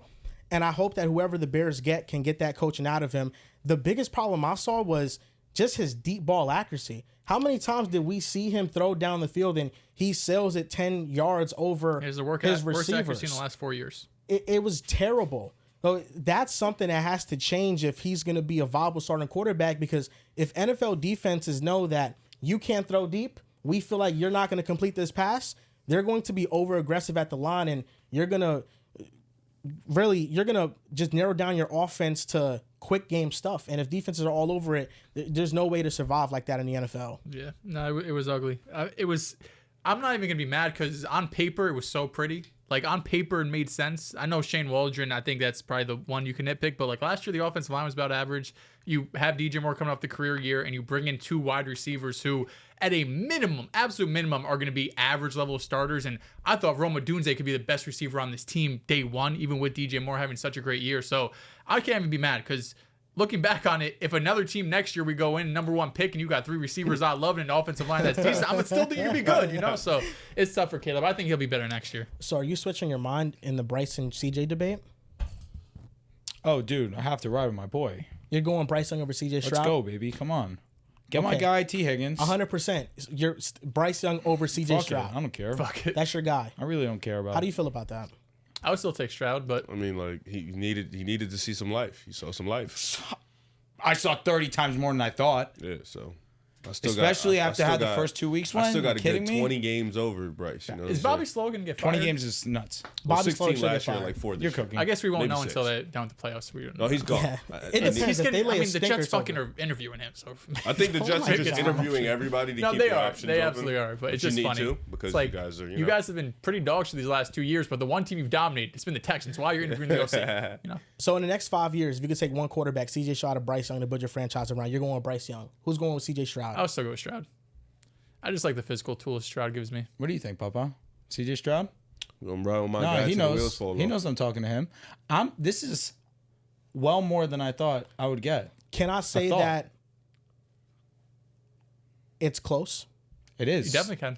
I'm not saying Bryce Young by a We landslide. didn't ask you if it was close. You asked the question to choose. Agreed. So Do you think it's close? that doesn't matter. I'm asking actually, you. I'm actually curious. Do you think it's I close? actually don't care. I want to hear this answer No, but first. He's First. I want to cooking. hear Fair. this That's fair. answer He's- first. I he's don't want fair. him to jump around the room. I want him to just be direct with me. You know what I'm saying? I'm with you. He likes to do that. He does you know love what I'm to do saying? that. Yeah, I He don't wanna almost hear got that. me, I'm Yeah, not he gonna almost lie. got me. He almost He almost got Look at that little I don't want to hear that. I want you to just pick, and then I'll answer that question. Fair enough, Riv. Go ahead. You can take as long as you want, too. It's a tough question. I appreciate it because I do need to.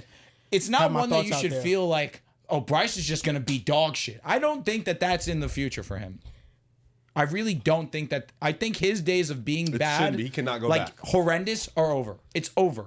First year, CJ Stroud. Historic stuff. We saw him win a playoff game, the youngest quarterback to ever win a playoff game. Bryce Young was terrible last year. First 2 weeks of this season, Bryce Young was terrible. He was somehow worse. He was as bad as you could be. Like he was, it was really bad. Since week 8, he's played amazing football. Incredible. He's played like he can be a very high level quarterback in this league. I can't shut up about it. His anticipation's beautiful. His accuracy's amazing. And this all his sounds pocket presence, amazing. his CJ poise. Can we get an Stroud. answer? CJ Stroud in that time frame. I've Let heard him the break it down. Let him break it We down. doing the breakdown. Let me get the breakdown. I've heard it 50 You know what's times crazy? already. This whole time he's like, who am I picking? Who am I picking? Who am I picking? Who am I picking? Yeah, it's a game time decision. CJ Stroud in that time frame, Bryce Young was excellent. Was ass. one of the worst quarterbacks in the NFL. He was terrible. Yes. First 7 Bonus games, though, clears. people forget that he was playing at He an was top MVP 7 level. EPA. I got all that. Yeah. Yes, I know. I remember the numbers. Come on. Who are you going to pick? I feel like based on the information and evidence I have provided me in front of my face, I gotta go with CJ Stroud. Yeah, I knew it. We know. Yeah, You do all these that for the easy All these answer. damn gymnastics. Every answer has a deep thought process. Okay. Now, what was your question? Is it close? Yes. Be honest. I'd say, here's the thing. CJ Stroud was bad after the Jets game. That Jets game really changed lives. Changed his life for sure. He was really bad. I don't think he was as bad as Bryce first 2 weeks of the season. Or last and year. last year, Bryce. So his lows aren't Bryce Higher lows. floor. And I think CJ's highs are higher than Bryce of what we've seen so far. So do I think it's close? Yeah. But I also think I'm still going to go CJ. Because his highs, like you telling me, when Bryce was bad, I feel like it was him. When CJ was bad, I think you can point to multiple things before you get to him. So that's why I think if you fix up a little bit of what is going on around him, we'll get back to that. With Bryce, he had to get in the booth, lock in, and really get, really go in there and find himself again. Like, go to what Aaron Rodgers did, go to like some dark area or whatever. Darkness retreat. Yeah, and then find Ayahuasca. himself. So That's a great I'll answer. go CJ. He articulated that and convinced me. Because Stroud has a year and a half being better than Bryce, and Bryce has half a year being better than Stroud. So I do think it'd be a bit premature to be like, oh, you're I do Bryce think is both gonna of be the situations get so much better next year. I think the way that you should. explained that and broke that down about CJ struggles being on the situation is something I really 100% agree with. Well, why the fuck didn't you say that? Because I didn't think of it, but you thought of it, and that actually it's not Took me close. 2 I'm going with minutes. CJ Stroud still. It took me 2 minutes to think of that. Yeah, that was a great. I feel like we that was talked great. about CJ Stroud's situation so much. This No, I year. know, but that was just a great way that he just broke it did. down. No, he definitely You broke it think down. it's close? Well, yeah, of Well, course. he took Bryce, He took so, Bryce. He took Bryce. Oh yeah, He holds on did. Bryce by a landslide. He can't. Yeah. CJ Stroud gets a lot of my respect. I still think CJ Stroud's a great quarterback. He was not great this year, though. He wasn't. I think, all things considered, of course, this could be me agenda pushing, and I can acknowledge that. All things considered, I think Bryce Young was great this year. I don't hate that. Oh, he was. He only had two bad games. You don't get no pushback from me. He only had 2 bad games. And Yeah. that situation is still terrible. And like Joel said when he first spoke, Definitely no receivers. no, for sure. Definitely no. That receivers. offensive Outside line. of Coker, I really like Coker. I like. Yeah, Listen, I'm a shout out to the cokehead. cokehead. I'm putting that out shout there out right to the now. cokeheads. I'm putting that out there right I now. don't think CJ has receivers. They just unfortunately got hurt at opportune times. Agreed. That was really the Agreed. problem. No, and I'm not here trying to praise one situation is better than the others. No, I'm just trying to sit here objectively saying both situations right now where we stand are not good. Yep. But I watched Bryce Young elevate and uplift. So that's what you're taking into account and taking him long term for the future. Is Yes. that you think Bryce Young can be more of an uplifter, Yeah, more of a Did floor we not raiser. see CJ uplift for 16 last year though? he did. He did. 16 long ones. He did. Wow. Whew. You know what I'm saying? Like, You don't did. think CJ was elevated by the scheme last year? yo, what the fuck are you doing? Yeah, I don't know what this is. I'm just Where you asking him. going I'm with all asking him a this? question. I think it was a perfect combination of the storm. It's So you don't think he understanding. uplifted that? Understand? It's no, more- No, he I don't like what he's definitely doing. did. But I I'm don't saying like like what he's doing. 75% to 25%. You What think are he's we more doing? 50-50? I don't What like are what we he's doing? doing. I don't like what he's doing. 95-5. 95 CJ? Yes. Okay. 95-5. I asking always say questions. I players. don't like your question. I'm a Why big not? player advocate. I think the players are the ones out there executing and actually doing it. They get the credit for me almost always. Makes sense. I agree. I think you can put the scheme out there all you want, but the player has to go out there and make. But the it was a plays. perfect sense. storm. Nico was very talented. He needed a guy. We didn't know that. Agreed. We didn't know. Well, Agreed. maybe he might have. He You was. could- He you was, could thank he was CJ for gassing that, some though. Nico shit up. Shout out prior. to Charles. I don't know. He's We the didn't only know one that. I ever knew to give I Nico wasn't Collins his Nico. flowers. No, he. I remember Joel talking about him. No, Like, I say he was- never. I don't With know. all due respect, I remember- the only person I don't remember I much. remember talking about Nico Collins is my brother. I remember him saying he was good. Nothing like superstar. It was crazy. Yeah. And it's crazy because he, to a degree, called Trey McBride's breakout, Amon-Ra's breakout, Nico Collins' breakout. All of them are on his dynasty team. We need the Big Chuck fucking dynasty pass, man. Bro, he knows what time it is. That's great breakout That's what picks. I'm hoping fucking Ben Sennett could be, man. I know, That's for what I'm real. holding on for. Oh my God, I've had so many of those. Shout out to Kayshawn. Kayshawn might be that guy. I have Kayshawn in the realm. I got Rashid Shaheed. That was a Q one yeah, that broke caught him. out Yeah, this yeah. year. Achan was not a surprise this year, but I had to go out there and bring him onto the squad. Charles clears me. So Bryce Young uplifter. That's a good reason for it because he did uplift the situation this year. Yeah, OD. So Yeah, he did my persuasion get you to say it's close again? It Or made me think about it in a different way. Yo, also I want to give love to Chuba Hubbard. I think that also was a great Was a boost great to this storyline. offense. Yep. And storyline more importantly than anything. So let me ask you guys a question. Every year after the NFL season, are we gonna pick what New Jerseys are gonna come up here? Yeah, we could do that. Or Swap him out? yeah, we got to get this guy out of here. I feel like we screwed him. We can't. I think we we- can't move this. No, he's got to that's stay there historic. forever. That's move this. historic. Shout out to him. He's getting his number He retired. deserves it. He's better than I MJ. need both of those gone. One of them can stay. It's your choice. If Lamar wins the chip, it's staying. Okay. Respect that. If Josh gets to anywhere far, he's coming up here. By the way. Last thing, shout out to the Chargers. You know what your story was this year. Shout out to the Chargers. Shout out to you Shout out to the guys. social team. Bolt Pulling up, it down. baby. They were cool. I love the Chargers. Love the Chargers. They were so They good beat this us year. twice. Can't Did you talk. see Twice? what Justin Herbert said today about Jim Harbaugh? Now, what did he say? He said, the day I knew that Jim Harbaugh was different was he came to the team and said, I remember the day I was born. This guy's hilarious. That should be crying. Yo, I love their little relationship they got going on. Like, I feel like Jim Harbaugh has gotten another side out of Justin Herbert this year. I'm tired of hearing that shit. You think he didn't? No. I think they did, but I'm tired of hearing it. Why are you hating? Yes. It's Yeah. like, all right, can we get He a hates new... everybody outside of his team. Can I we respect literally the get shit in out of that. something new? Like No. I've heard, it's the extrovert meets the introvert, and the extrovert brought the introvert That's out a of their great movie shell, plot. and it's amazing to see the two of them coexist with one another. I'm over it. Fucking move on. Nah, bro, he be playing catch with Herbert before the games. That's his father. What is? Like, they play they catch kiss? together. Hey, man, they show They each other a definitely, lot they definitely of love. hug before the game. He fucking There's Jim's definitely like some whole fucking hand punching him in the shit chest and shit. during film where they're like, "Hey son, I want you to play good today." Like, he makes it a point of emphasis. Like, every press conference he has, he praises Justin Herbert. Like, almost every single I one. respect that. I would too. I'm hating. I would be doing the the same same shit. I'll be see who the fuck I got on my Yeah. court. Like, come on, bro. what are we doing? Bo Nix, Herbert, rookie seasons, only 2 quarterbacks to have over 30 touchdowns, double-digit Didn't wins. Herbert had 5K? No, not his rookie year. Close. What was it, like 4? Not that far off. His rookie season, he threw for over 45. I think he threw Let for me 4 see. though. For He sure. missed the He first started- 2 games. Yes, he did. Let me see. I think it was the second season he threw. He for threw 31 4,900. touchdowns. That's where he's OD. Bo Nix threw- threw for 29. He threw for 4,300 his first year. His second, he threw for 5,000. Yeah, brother, that's nuts. There's a reason why I was on my hands and knees for You him. stopped.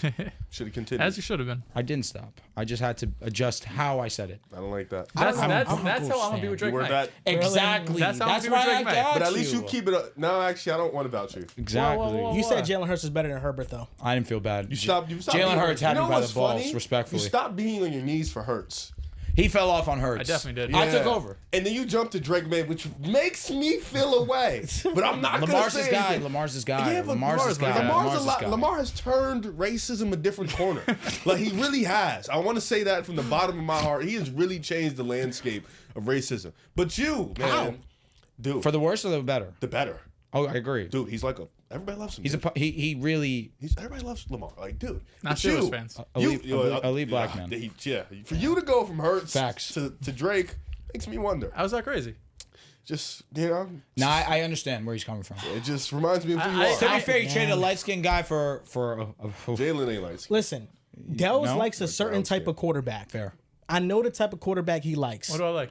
He likes scrambling quarterbacks. I like guys that Big get Drake Drake Buffy. May scrambles. He doesn't like Hurts no more. He's one of the most efficient scramblers in NFL history. Hurts doesn't scramble as much. That's cat, bro. I Actually, just see Hurts my been- boy move this. Hurts Come is on. moving this year. Hurts is How many moving. And Hurts y'all in the been country sleeping this on year? it, and I've been trying to be vocal about it. Oh, he's not crazy athletic. No, he's just strong as fuck. My boy OD. be Yeah, moving. he's mad strong.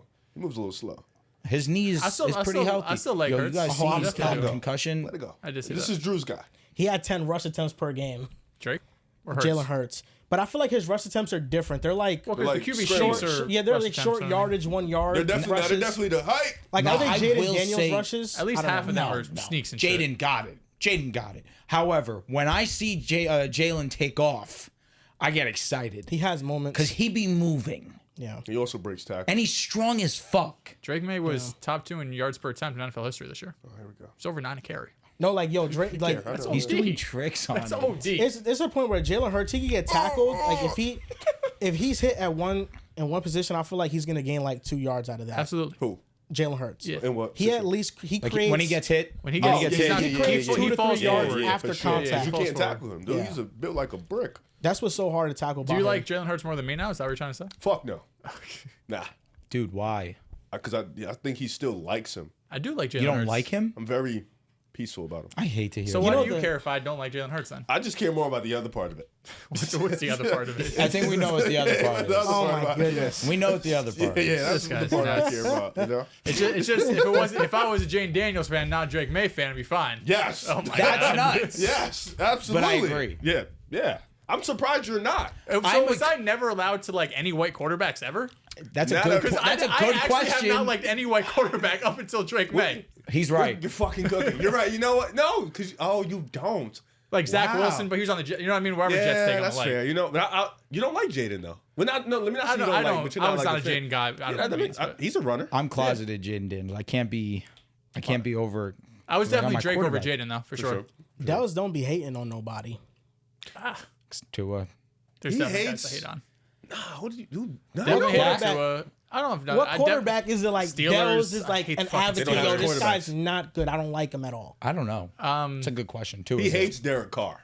No, That might be a good one. Hates He be Derek Carr. flip flopping on That's Jordan probably the Love. I don't biggest know one. how he feels. How do you actually feel on Jordan? CJ Stroud, I'm starting to hate. for Facts. sure. Wow, he is starting Because to of you. Oh, I be chilling with my boy. No, you hate. You know who you hate? He do Jared be Goff, chilling. low key. The slights you be Jared Goff? throwing. Nah, He's not my guy nah. this year. That was his guy this year. Oh, I don't know. Facts. He's not I my feel like guy the this slights you be throwing, like you I throw some definitely, jab. dome the shit. dome Yeah, the dome shit, shit, yeah, you throw some definitely, jab. definitely. I feel like you hated vouch Geno for. Smith when he put Geno over Hurts. Yeah, At that that moment, was you low-key hated crazy. Yeah. That was crazy. Because then, the next week, Hurts was top 10 again, and Geno. Yeah, you hated him for sure. Listening, comprehension. That's what y'all need. That's what y'all need. we What were do we got listening. next, man? I said at the We've been on this We're time. like an hour 20 in right now. Are we? Yeah, we Yo, are. Jordan Love. What? Something to keep notice of. With who? Just him. Him or me? No, just Jordan Love. Oh, what? Let's just keep an eye on him. Okay. Is everything okay with him? I don't know. He has the hand issue, The right? UCL also, Or yeah. UCL, No, right? see, but like even Brother, Hurts outside of might that, not like play. that's killing me. He's gonna play. We can beat him. I'll be with honest. They're Kenny gonna lie Pickett. about concussion protocol if he's not gonna play. He's gonna play. We can beat him with Kenny Pickett. Not even trolling.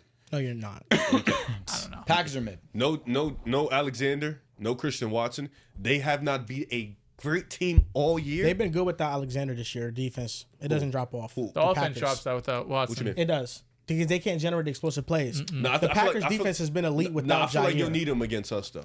Oh, of course. That's what I'm saying. Unless Like they play matchup-wise. zone. I'll be honest. You have Pickett. I don't know, man. If I knew going into the game Pickett was playing, I'd take the Packers. You're, brother, we can beat them with Pickett. They're I'm not gonna that be honest. Hopefully we I'ma don't still get to pick that the point. Eagles. good. No, they're like dead not that good. Like no trolling. They're I don't, really not I that don't think good. they're great. Like their first round exit to me. I think they'll lose. 100%. Like we But could if you put got a Tanner backup McKee in, we'll quarterback- probably still win that game. He still can I'm not even trolling. Like, they're really not that good. Like, genuinely speaking. Like, I'm so good with them. Like, I wanted Green Bay. Actually, I was waiting for Green Bay. Because I remember somebody picking them to make the Super Bowl. Washington? No, we can beat them. Not worried about them. But somebody scared picked- of I'd Washington. be more scared of Washington than Green Bay. I'm not scared of Washington It's at going to all. be a close game. Somebody picked them to make the Super Bowl, Green Bay. And So this was the first, moment I've been waiting for. Listen, we're not in Brazil anymore. This is straight. shit. We have It's a good Philly. field. This is Philly. That This is a real benefits playoff them game. too. No, I'm saying now there's no excuses. Like, there is none. Like, now we can just lock in, play legit football. We in the cold. It's Philly. It's going to be a lot of Eagles fan, a lot of heckling. Yeah, You know what I'm it's saying? gonna be Playoff loud. time. Like, Chelsea's gonna be at the game. she going to know. Like, bring your A game. That's all I'm going to say. I need Jalen Hurts to play. Bring your A game. Yeah, I think Need he'll play. it. Jordan Love, franchise guy, Jaden Reed, like bring your A game. Rashawn Gary, like bring your A game. Yo, just remember, Jordan Love got paid over 50 M's off one win in the playoffs. So get another one. Because Let's we see are it. not Dallas. Come on. That's all I'm saying. We are not Dallas. that's Bring your A definitely game. a fact. So you know what I'm, that's all I'm saying. Can't wait. Super Bowl pick, baby. Lock it in. I can't wait. I'm excited. I like that. Are you ready for that? Yeah, I'm ready. I think it's going to be an awesome game. I think so too. I don't think you're giving the Packers enough Are we credit, dropping honestly. a bracket before we do? Definitely should. Of course we're what, dropping what credit should I give? What was that website? I'm going Remember? to drop a bracket They're a and tough then opponent. choose picks other than Think that so? on the They're a show. very tough opponent. Okay, hey yeah. man, cover your bases. The You know only what I mean? teams Like, they've I'm lost going to to pull this Joel year, Moran. they lost to the Bears, but the only teams they lost to was the NFC North. You heard what he said? Yeah. That's This, a lot. this year, the bracket we post on Twitter is the bracket we're sticking with. Oh, So okay. we don't So got no every Dallas game in there's the no Super change, Bowl, no nothing? and then all of a sudden we don't got Dallas. Whoa, I didn't say all that. I said I'm going to pull a Joel Moran. Okay. I'm going to have my bracket, but then on the show, Oh, the I'm going to opposite. pick differently. That's how you should have it. That's how you should have it. What do you mean? I mean, listen, sometimes, you got to pick differently. Sometimes certain things move you. Are Sometimes, you guys ready for what Joel's going to do? I'm telling you what I'm going to do.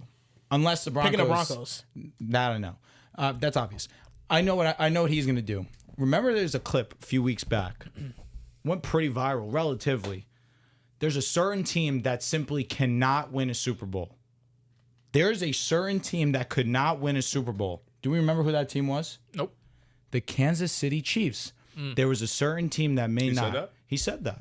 They can't. I'm interested to see how his When the fuck did he selections say go. that? This is a few weeks back. Pre Joe Tooney moving to left tackle. Oh, yeah. That moved me a lot, bro. I'm just very interested to see how the picks go You this didn't year. pick like 4 Super Bowl wins Yeah, already. because Jalen Watson at the time, he was supposed to be out for the season. And now he's he's back. now come back. Joe Tooney now moves to left tackle, even though I don't know how I feel about that too much. He's been solid, but he hasn't been But they get a bye. great. I just want it to be known now before the playoffs start, Yeah, he's probably going to pick the Chiefs. most likely. Okay. Unless as long as you he's a man of his word. Listen. And they can't win a Super Bowl. As long as you pick them and you stick with it, I don't give a fuck. Interesting. But I don't want you to be Wow. sitting there in the Super Bowl and you I got told you you got a new guys. winner. You're like, well, listen, I picked them to win. It's like, no, you didn't have them at first. That's all I'm when saying. you're a fan of a team, What? things like that go out the What window. the fuck? What team?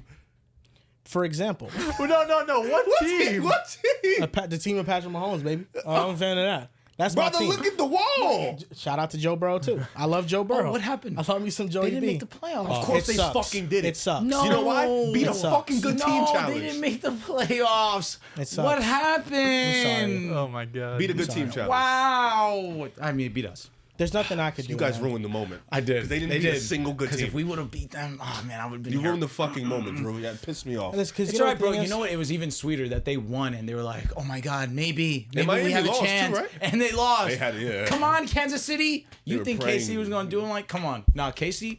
I KC got a little won- love for They them. won the Definitely. rest. I got a little Big love love. for them. Big love. They may regret it. They may regret So yeah, it. Who Casey, would you knows? rather have Denver or Cincy? Like you really don't like either of those teams. You know what I mean? Like No, last year I'll say I wasn't big up in Kansas City. I didn't think they were frauds like Big up in y'all thought Dallas. it, but or to make it, but no, not to win it. Oh, I my would never fault, bro. pick Dallas to win the Super just to Bowl. make it, not You're win it. That's crazy. insane. Make it, yeah, You're win it crazy. no way. Yeah. The Cowboys looked good last year, and they had a great defense, but it was terrible against great teams, great offenses. So last year the Chiefs, I wasn't on like that. But the year before was, I think, the happiest time of my life. That was great. That was a great, definitely a great Because selection. we had that Super was at the time when people thought that Hassan Reddick was better than Chris Jones and he'd make more of an impact. He led the league in sacks and he was top 5 in sacks and was. people was a were year, hyping man. him up because we had a clip and it was I said the Chiefs roster is just as good as the Eagles roster and everybody thought I was crazy for that.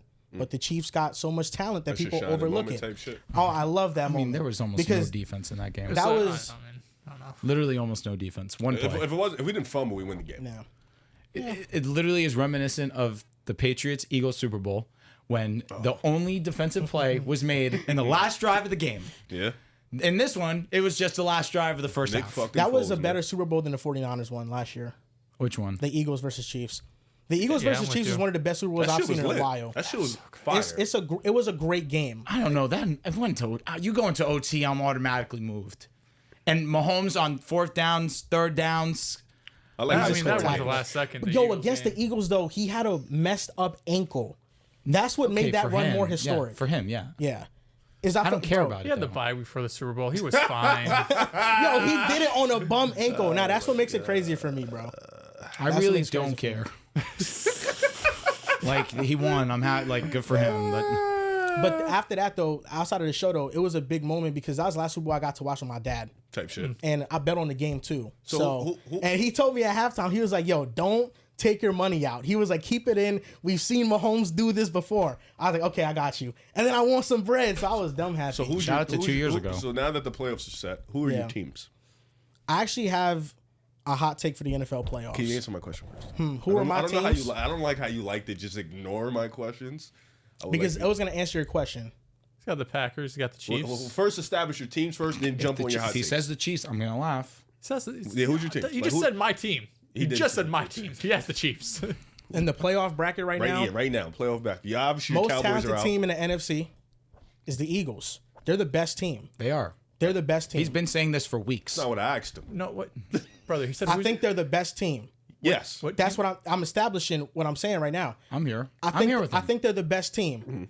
The team outside of them that I think is like one of my teams that I'm rooting for is the Vikings. I really want them to go on a run. This is fine. So far, this is very Sam consistent. Darnold. So far, this is very And I feel consistent. like they have a quarterback playing at a high level. They got an elite Green I'm defense. gonna be honest. They could be a first round Wait, exit. so Green Bay is cut? Hey, wait, he didn't. He's still talking. Green Bay and Minnesota. That should have been first. crazy. Drew, that should have been first. He fell off on them. We know that, and that's okay Bro, because the they've been Packers- bad what- look, against good teams. The Packers, they have a non-existent pass rush. I'm just asking who your teams are. I'm not asking if you think they're gonna win. Okay, but I feel like when you ask me who my teams are, that's what you're asking. Who I think is going to win. That's how I took it. No. No, I took it as what teams are you Like, rooting who for? are That's you- how who I are you took it. rooting Are you for? asking like What one of my team- teams what- I'm fan name of the the most? teams. Yes, who you rooting Name for the in the teams. playoffs? Name Who the I'm teams rooting you'll be for. happy to win the Super Who Bowl. are the teams you are rooting All right, for in the playoffs? he did say my team Vikings. I'm trying to be honest. He did say my team Vikings. Yeah, but that's because I think they could go on a run too. No. I'm That's not a like disclaimer. thinking who can go on a run is You're asking me who completely I'm a different. fan of. All right, Yeah, I'm okay. here. I'm Yes. ready. Here we This go. is. I didn't think this was the question. You knew the question. The Packers, I'm a fan of. I'm Yes, more okay. of any team in the NFC. I'm the biggest go. fan of the Okay. He's Packers. covering his ass. Number 2 It was good finesse, by the way. is the Vikings. Oh, okay. Look, you still yo, added he them. needs Yo, it's all right. Keep going. I don't be realizing I'm doing the stuff you guys are accusing me of doing. No, being a Vikings. These are and Packers- allegations I disagree with. Okay, but no, yeah, Packers and Vikings. This is And the allegations, AFC is bro. just This Chiefs. is just facts. And be honest And the with me. AFC? Yes, it's just Chiefs. Oh, Would you rather die than see the Broncos win the Super Bowl? no. It'd be a tough couple months, but the Chiefs and the Chargers. Okay. Another division. That is No. some You know insane what's fucking insane? The glaze. Vikings and the Look Packers. at me, Bro, sicko. that's like one of the most historic rivalries in football. Yeah. And you are just gradually a fan of both. I'm sorry, it's just they gravitated towards me for different reasons. I'm gonna be honest. Those two teams are going to lose in the first round. Ooh, hot take. the Packers and Vikings. They are. Oh, I you're agree with picking- one of I your know picks. what you're picking. Yes. Oh, because if the Eagles are healthy and Jalen Hurts, you think Green Bay will lose? If Hurts is healthy, Correct. no. I mean, oh yeah, the Yes. Packers yes, will lose. yes. Yeah, Mhm. But then on the other side, you're taking the Vikings. the All Vikings. right. I think Let's they not beat the spoil Vikings. anymore. Yeah, we don't gotta spoil it. I mean, those are the picks. Bye. Tomorrow is just we're gonna get into the The preview of nitty-gritty. it. Yeah, but yeah, like I already have my pick set for I the do too. playoffs. Yeah, I have my Super I Bowl wish winner and Sleeper all had that. Me too. do the playoffs. Yeah, that'd be nice. But no, Riv, I'm not picking these games based on who I'm a fan No, of. I know. That's why I wanted. I I'm thought. doing that. Check my Twitter wrong with bio. that. I thought we knew the question. I didn't know. You know header what I'm still saying? watch Like, the Is it still Yeah. watch the film? You know what mine is? No, it changed. Clinched. Mine is a picture. Have you guys had that? 15 years ago, Ouch. it was up. Who's my Facebook header, maybe. I don't know. 'Cause Great job. When you make Facebook it headers consistently, suck. you don't need to put stuff like that up. You know? Great job, bro. I'm thankful that you're rubbing it in my face. I would be too. I'm looking forward to tomorrow so much, man. I really am. It's going to be a great breakdown. It's going to be great to hear you guys partially agree with me, but then call me stupid at the same time. There's no shot I'd agree with you Oh, no, I'm not talking to you. Like, because you're picking the worst pick of the AFC. I hope you're right. If you're right, it's gonna bang. oh, my God. for a little red I on thought that. you were a Josh We're Allen. like fan. plus yeah, 400. Dude, Aren't you a Josh Allen fan? Why would you I want like to I watching think him we're play. plus 8.5. I don't think the Broncos are gonna win. I got the Bills, talk? but Don't. Oh, you know wrong. also why I'm taking the Broncos 10,000%? Mister on his high horse. Oh, yeah, the Vikings are going to win, and then we're going to be tied, and then your dumbass is going to take the Broncos, and then I'm going to pass you. So now I got my cushion again. So now it's a smile on my face. a risk pick, yes. No, listen, man. Honestly, if we want to catch up to Dehls, everybody got to pick Opposite of Dehls. Dehls, cooked. literally. Yeah, Y'all are we cooked. gotta hope that they're all That right. means Hey, we got to pray for everything to go Nah, wrong. bro, Hey, listen. FanDuel Hey, two-time champ. Like, that's what I'm happy about Two-time. that. Good, because the Jets suck. He FanDuel needs something. I'll take that. week one, we had a lot of upsets. So maybe this is the same way. I don't The think thing is, like, there's Broncos gonna have be no like chance. 5 upsets. I'm still like 3 games up.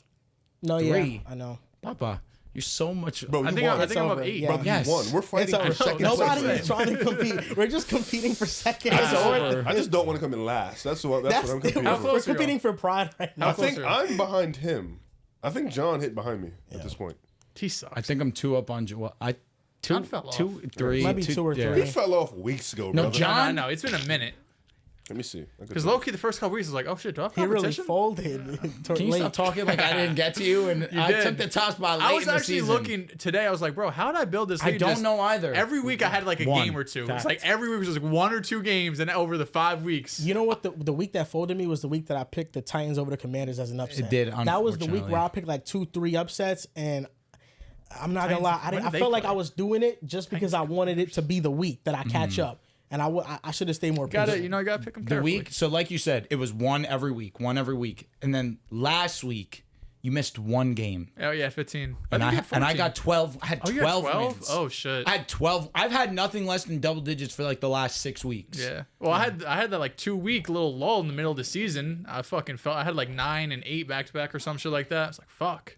It was early in the season too. I think week 2 I had 6 picks. Oh god, that's Yeah, crazy. it 6 was is nuts. terrible. But we'll see what happens in the playoffs. I'm excited. I'll save my hottest take for tomorrow's show. Here we since go. we're talking about My it. hottest take Are is we one gonna that do a everyone's aware bracket of. tomorrow? Too? So we're gonna do a bracket, but then obviously, like we do every year, I can we guess your probably hot should take. do a bracket that tomorrow. we're winning the Super Bowl. Yeah. That's it. We can use the He's website. not gonna have a hot take. He's I'll a come with a fucking hot take. pussy. Fuck you, bitch. I'm gonna come with 2 then. I'm gonna come with one obvious one. You'll I'm gonna have come one. with another one. I think I know yours. I don't know. Can you guess it? I'll tell you if you're right. Chargers could go all the way. No, Nah, I thought he nailed it. I thought I did too. no, You that's signed way Zeke, off. bro. You guys have been way off on me today, man. No, we Everybody fucking- knows my hot take. Don't even need to say too Is much. it's a hot take. It's Eagles a winning favorite. Super Bowl. be the Bills versus the Eagles. Wrong and wrong. It will I guess be I don't know you too TJ much Stroud either winning today. it. I'm going with it. There's So just you're- not. that- he yeah, may that's- not even make it out of the I don't first think that's a round. hot Exactly. take. It's just a dumb take. It says Green Bay going to the Super Bowl. Oh, same I same didn't dumb ass say take. that. I You didn't said that say last that. summer. I didn't say that. Dumb I ass didn't take. Dumb ass take. Jesus. Yeah, you said that last summer. You were an idiot. You're done. First round He exit. said after week 1 too. No, Like, even and- after they lost, he's like, it's fine. It's Yeah, fine. no. He blamed it on everything else. Yeah. You know, I'm gonna sleep on this conversation, and tomorrow I'm gonna wake up with a different Super Bowl I pick. really want you to pick Green Bay. I really do. Like, I'm Because out of begging you. spite, Riv, you're just getting me angry that I'm No, because I'm gonna text you throughout the whole game, like fuck you, fuck you, fuck you every time. I have my Super Bowl pick, and then I have my Super Bowl pick. You know, just know I'll start plotting. I'll start writing down in a notebook the things that My I'm Super gonna Bowl say pick is to you. actually the same as last year. The exact same. I mean, I can't One wait. of these years, man. All right, let's It's do not these. happening, Let's pal. do these real quick. Predicting head coaching vacancies. yes. Do it. First up, the New York Jets. I have you guys actually signing Rex Ryan back. I do too. Oh, really? Nice. I have you guys. What I taking want the Mike Jets to do Vrabel. versus what I think they'll do. Rex Ryan. But you don't want that. I'm 50-50 on it. I think Rex, you get a level of intensity. You get what you guys have been looking for as a strong locker room presence, but really, what's the word I'm looking for? He has great veneers. That's He does have great you could veneers. argue too great. Like They still have Sanchez tied on him. Didn't he have Sanchez? Right? If he does, that's awesome. He's hilarious for that. But you need a culture setter, and I think Rex can bring that back to you guys. You need someone that's going to bring discipline back to the New York Jets. The best Jets years of my life have been with Rex Ryan. No doubt. So I'm not bitter over it. I think I'll go with Mike Vrabel because I think he kind of brings that sense of toughness and mentality to the program. And I said program like we're in college. That's fine. To the building. But I do think you guys hire a really good OC in DC. Like I think Vrabel is going to be very adamant on getting somebody who can really fix the offense and really help the defense get back to what it was. But I do think Vrabel is the kind of tough, gritty coach that you guys can use. I think Rex Ryan is in the same process as that too. But you guys honestly, like, excuse my language, you don't need no bitch. Like you need a real nigga in there. Like you need somebody that's sturdy, somebody Rex that's Ryan fits that bill. He does. That's what I'm saying. Like you need somebody that's really like one of them one like a dog. Like yo, bro, you're not about to y'all bugging out. So I think those two guys are up there. So he has a tattoo. It's a person and the number 6 in a Jets jersey. So Mark Sanchez, but not like actually Mark Sanchez's face. I would be pretty surprised if they signed Rex. Just because I know how in tune Woody is with the media and social media specifically, and I feel like the Jets would just get clowned if they hired Rex. And on the other side, I was talking to Joel about this. I like the idea of Rex being the head coach again. What I'm terrified of is the coaching staff he builds out. He has not been in the league in 10 plus years at this point. Who's the offensive coordinator? Who's the defensive coordinator? Who are you bringing in to be all these coaches? Like, that's the one thing I don't know what he would do. My pick's Aaron Glenn, former New York Jet. A hard-ass type dude, defensive guy, I think no bullshit type of guy. It is a bit surprising, or would surprise me a bit, to go back-to-back defensive guys, but I just don't think the offensive guys this season are realistic. I don't think Ben Johnson's coming. I don't think guys like Liam Combs is really a realistic option for this team. I think we need a little bit more solidified, even though Aaron Glenn, of course, hasn't been a head coach himself. And Mike Vrabel, I think, is going to go somewhere else.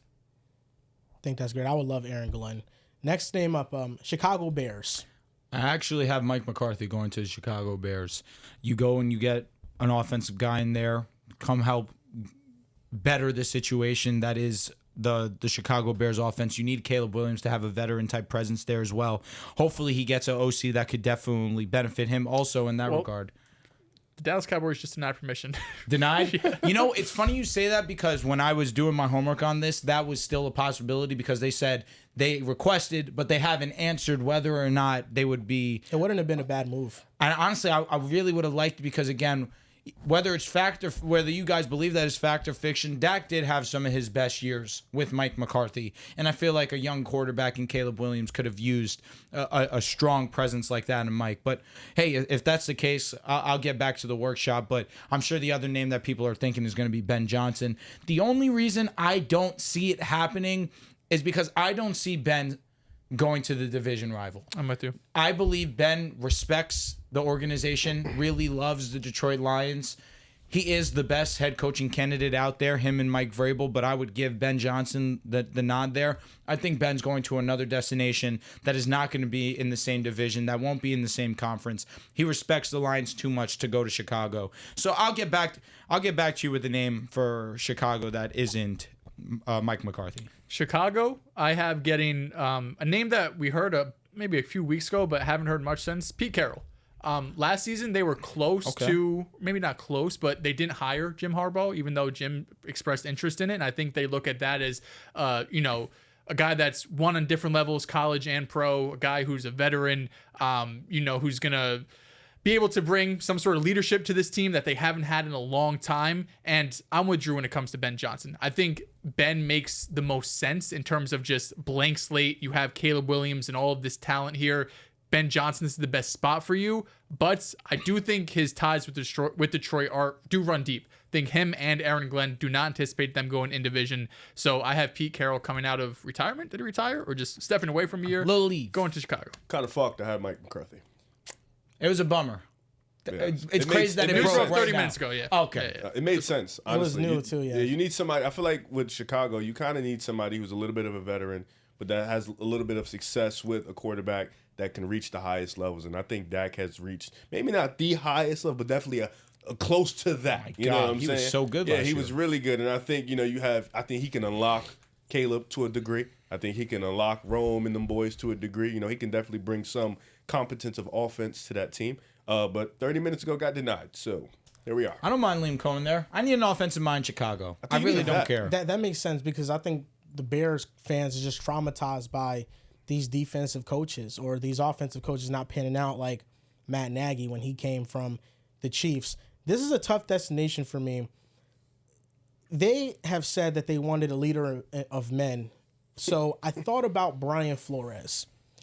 But what he did with Tua and the offensive staff that he built out there would have me traumatized. I don't think I could do it. I think Ben Johnson should be very interested in his job. A young quarterback who's talented, so much cap space. This team can be very good in a short amount of time if they make the right moves. And I think Ben Johnson working with Caleb Williams, that would be a great head coach and quarterback duo. And it might have the highest ceiling of any one of them in the division. No, I'm not going to disagree with you. I think it would be a movie. I just don't I think think I don't think that's who Ben Johnson is. What are your thoughts on Ben Johnson as a head coach, not as a offensive play caller? How do you guys think Ben Johnson, the head coach, will be? It's always the same. I feel like it's always the same risk from an OC going to a head coaching spot because with OC, you're kind of just focused on the offense. It's now you're a head coach. You're dealing with player emotions. You're dealing with offense and defense. You're dealing with guys from up top now. It's like everything included. So I don't know. Like, I think it's definitely a different challenge. And Chicago is a headache in itself. So, you know, I say this all the time. It can either destroy you or turn you into one of the GOATs. Yeah, It's so like, one of those moves that if it doesn't pan out, I don't think anybody can get mad about it. Like from a everybody wants process perspective. Like 2 years from now, if they hire Ben Johnson, he gets fired, they're beginning to say, oh, the Bears should have never done that. Yeah, in hindsight, but in the moment, that is the best head coaching candidate on the market. Yep. Quick aside, LeBron James did a switcheroo in traffic to start the game. He's 40 years old. When you watch the play, you're going to lose your mind. Incredible. In traffic. Who y'all playing? The Mavericks. Why are you playing so early? Yeah, We're in early. Dallas. Even still, it's early. 7:51. I felt It's like a it 7:30 was start for 6, Dallas? I'll be honest. Bro, he gets the pass. He goes into the lane. The bodies jump. He goes mid-air switches. Oh, my I God. can picture it now.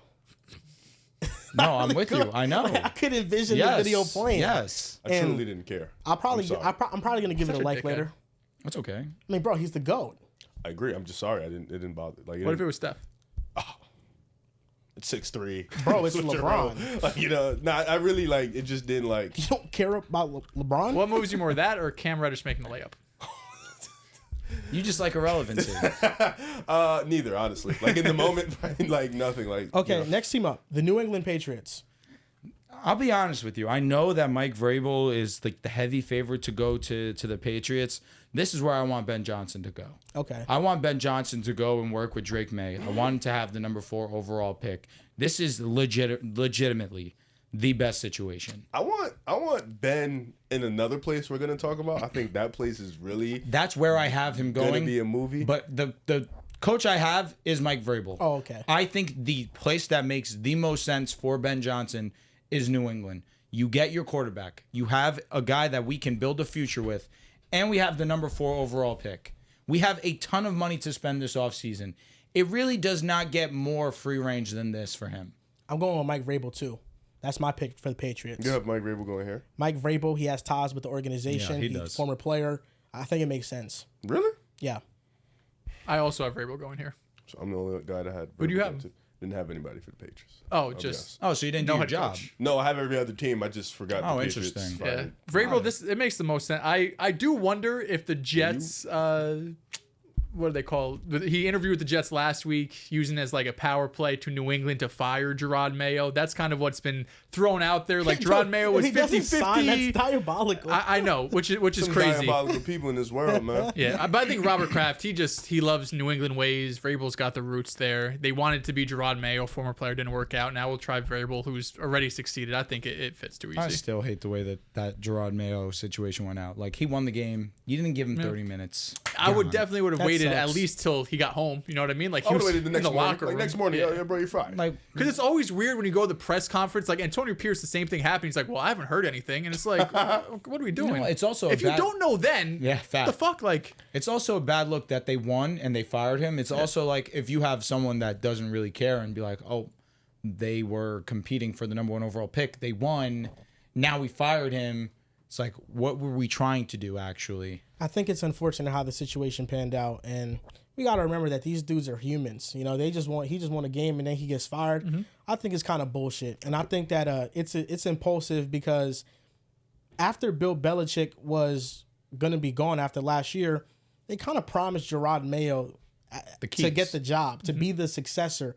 And even though I didn't agree with his coaching or what he should have done, it feels like they kind of knew in the back of their minds they just wanted this to be 1 year and then gone and then hire their actual candidate. And it didn't really matter what he did this year. He would have had to do like the impossible, like win 6-7 games with this roster to keep his job. And I think that's a little bit unfair to him. Yeah, Deer looks ashy in that picture. I think it's a Photoshop, so. Well, they're all Photoshops. Yeah. Oh, JT, what up, twin? But it's just like Shadir looks really ashy in that picture. John. Okay, so next team up, not New England, the Jacksonville Jaguars. Now this Correct. moves the shit out of me. Ben Johnson right here. Listen, Trevor Lawrence is better than Jared Goff. I firmly believe that. I truly believe that in all my hearts. Wait, how could you say that? Jared Goff is number 2 in touchdowns, 3 in yards. He's all that cute stuff. This Jared Goff disrespect, I don't know if I like it. I just know comments. He made a comment, but you went excessive on it. I knew that. Is Jared Goff this bad, how you're trying to depict him? Some would argue, look at the stats, and Jared Goff is better than Trevor Lawrence. I don't think you have to look too hard at the stats. No, you don't. Now, Trevor, I really feel like Ben can unlock this Trevor Lawrence BTJ vibe that we got going on. It feels like a movie. It feels like cinema. It feels like Dune 2. Like, it feels like a lot of shit like that. It really feels amazing. I think this is the spot he should go to. First of all, you're in the AFC South. You really only have CJ Stroud to worry about. And looking over there, they look like trouble. No, they look like they're in trouble with their situation. And I get it. You know, you got Mahomes, you got Allen, you got all the 5. You got the 5 demons over there in the AFC. But you have a potential demon that you can unlock in Trevor Lawrence. Let's not forget this guy has all the tools. He has the size, the physical attributes, the athleticism, the talent. It's everything. 6'6", can move, can throw the ball. The talent is there. So you have somebody that you can really unlock. You have a brewing top 5, top 7 receiver in football in B2J. Of course, you got a lot of things to work on with the Jacksonville Jaguars, but that offense, it wasn't terrible this year to end the year. So you got some pieces. I think Ben Johnson, if you want to go somewhere to build your legacy, I think him and Trevor could be really amazing. And I think this should be the automatic spot for him. This is where I have Ben Johnson going to as well. Understanding that you get Trevor Lawrence, I still believe he is as talented as he was propped up to be when he first came out. Understanding that BTJ is one of the more talented young receivers in this league. The offensive line needs work. They need better play calling. I'm sure Ben Johnson will add that layer to them that will make them extremely dynamic. But you still have a high draft pick. I don't have the remote. You still have a high draft pick. You still will have a decent amount of money to make things work. It would be a great destination for him, especially to have a great connection with a young QB. I also have Ben Johnson going here. The caveat being a couple days ago when Omar Khan and Trent Baalke, the GM and owner of the Jaguars, were on a Zoom interview, and someone asked the owner Khan, you know, if a potential head coach came in to interview and said he wants to look at the front office and ways to improve it or potentially change it, would you be open to that? And the owner, with the GM sitting there right next to him on the Zoom call, said, yeah, we look open to anything. We would be open to changing anything, which is insane. With that being said, Ben Johnson goes in there and says, fire Trent Baalke. I want to run the show, or bring in somebody we could kind of partner this thing. I think that's the way Ben Johnson gets there, because I think he is such a hot commodity that if he wants control over the roster, if he wants to say in the draft and free agency, he's going to get it. Because if not, he'll just go back to Detroit. They'll have a top 5 offense again. And then next season, he'll go to another place that has a budding superstar at quarterback. Just need one more year. He really has all the cards in his hands right now, Ben Johnson. Just give me one more year. He could handpick any job that he wants. Yeah, you need it. They just one more. It's a close call this year, but it was great. Nobody ever envisioned be the Vikings, so I know. That's the craziest part. I wasn't stressing. I picked the Lions. It was as easy as it could be. It's one pride. I mean, he got to. You don't know shit. Yeah, he got to. It's one pride, baby. You know, you just said Trevor Lawrence is better than Jared Goff. I feel fine with that. You feel fine with that too? It's tough to say. Right now, if you were to pick between Jared Goff and Trevor Lawrence, blank slate. Blank situation. Trevor. Blank slate, Trevor. To lead your team to wins. I also primarily said that because Jared Goff fans are just like that. I think Jared Goff is really good. I I do also too. think he's in a perfect situation. I do too. Like if Jared Goff's in Jacksonville, that shit's ugly. We saw him in a bad situation. They won 5 The games. hoodie vibe this episode. It's cold. It's cold. It's My cold. neck It is just cold got as chilly, shit. The heater is coming on right No, now. like my neck in my head is cold. No, Ben Johnson, I think, would be a great destination for the Jaguars. It's alarming that Trent Baalke still has a job. I have them getting Liam Cohen, the second best offensive mind in the Hey, cycle. drafted BTJ. I think. Oh, because you have Ben going to the Bears. Yes, I have Ben Johnson goes to the Bears. I think Liam Cohen goes to the Jaguars. I have Liam Cohen going to this next team we're about to talk about. The New Orleans Saints. Oh, I don't have him going there. That's where I have Liam Cohen going. I got him going to the Saints. I have Aaron Glenn going here. Honestly, the Saints to me are probably the worst position out of everybody. The cap situation is just utter fucking hell. It's been hell forever. It still continues to be hell. You have a pretty aging roster. You have a quarterback that you're paying a lot of money to that you probably don't want to pay a lot of money to. So I feel like out of all of the coaching Derek prospects, yes, even though he had a fine season, but still, You don't this like saying is that. a rebuilding team You that don't is like paying a saying quarterback. that. You don't like saying that. So I do think they're kind of the last of the litter to pick. Like I think Aaron Glenn's a top 3 candidate. So like even though the Jets are a mess, everything, I think they're a better situation than the Saints. The Bears are a better situation. know. Patriots are a better situation. I also have Aaron Glenn here, but I feel like anybody that goes here is gonna die. No, Jesus. Where to who? To the Their Saints. football coaching. Yeah, It's to tough the to football envision- coaching vibe here. It's tough to envision a coach succeeding with the Saints It's based just a on the shit cap show space right now. issue. Yeah. Cap space. There's And not that- much young talent. Chris Olave, love him to death. He's had, like, 5 concussions. Yeah, it's That's really concerning, bad, yeah. bro. Healthy kid. Derek Carr's really old. Like Cameron Jordan, them boys, they're getting old. Like it's It's a old, rebuild. Yeah, it really is, and it's tough because you don't have a quarterback. You don't have anything fresh to really grab on and say this is something I can build off of. I'm between Joe Brady, Aaron Glenn. I say I lean Joe Brady for the idea that I think Aaron Glenn will try to go to a better situation than the Saints. If you're going to the Saints, you believe in yourself. You think Joe Brady's leaving? If he has a head I think coaching the only reason is he opportunity, used to coach in New Orleans. So like if he just has ties there, that's the only way I see it. Joe really. Brady has some ties to the Saints too. He worked on Sean Payton's staff and he coached in LSU, Louisiana yeah. at LSU. So he has some ties there. I have Aaron Glenn here. Who was your pick again, Dehls? Liam Cohen. Liam Cohen. Okay. Las Vegas Raiders. This is where I have Liam Cohen. This is also where I have Liam Cohen. I think this is realistic, and I think it's best available for the Raiders, given their situation. They have some pretty exciting young talent on this offense. Solid, decent offensive line. Understand that Brock Bowers is argued to be the best tight end in football. You have Jacoby Myers, who's a very respectable wide receiver. I'd look at him as a wide receiver too, but understanding that he's talented. He has some great skills to him. Pretty speedy guy, solid route runner, decent hands. He's a pretty good player. Trey Tucker, you have a pretty valuable first-round pick as well, number 6 overall. You can really improve that defensive line if you want to. If you want to go and get a receiver complimentary to Jacoby, you go and you bring in Tet McMillan. I wouldn't be opposed to that at all. Maybe a Luther Burden. I think Tet fits the scheme a little bit better just as opposite side of Jacoby. You get that tall type receiver as opposed to the complimentary Jacoby speed, a little bit more route running, a little bit more technical. I think Liam Cohen in this situation, you have that high draft pick. You won't have your quarterback immediately. It'll be interesting to see what they do this offseason, who they will be bringing in to play quarterback. If I'm Sam Darnold and the Raiders are willing to overpay, this isn't a terrible situation in my opinion. Understanding Brock's a great option. We've seen what Jacoby can do with pretty bad quarterback play. You have a pretty high draft pick. And with Liam Cohen, we saw him be successful with Baker Mayfield. I think he can be successful with Sam Darnold too. I have Brian Flores going here. He just fits Raiders culture. They have some defensive pieces. I like that. I don't hate that at all, actually. And you got to compete with some great offenses in the AFC West. Mahomes and the Chiefs, Herbert and the Chargers, Sean Payton, Bo Nix, they're going to keep building on what they're doing.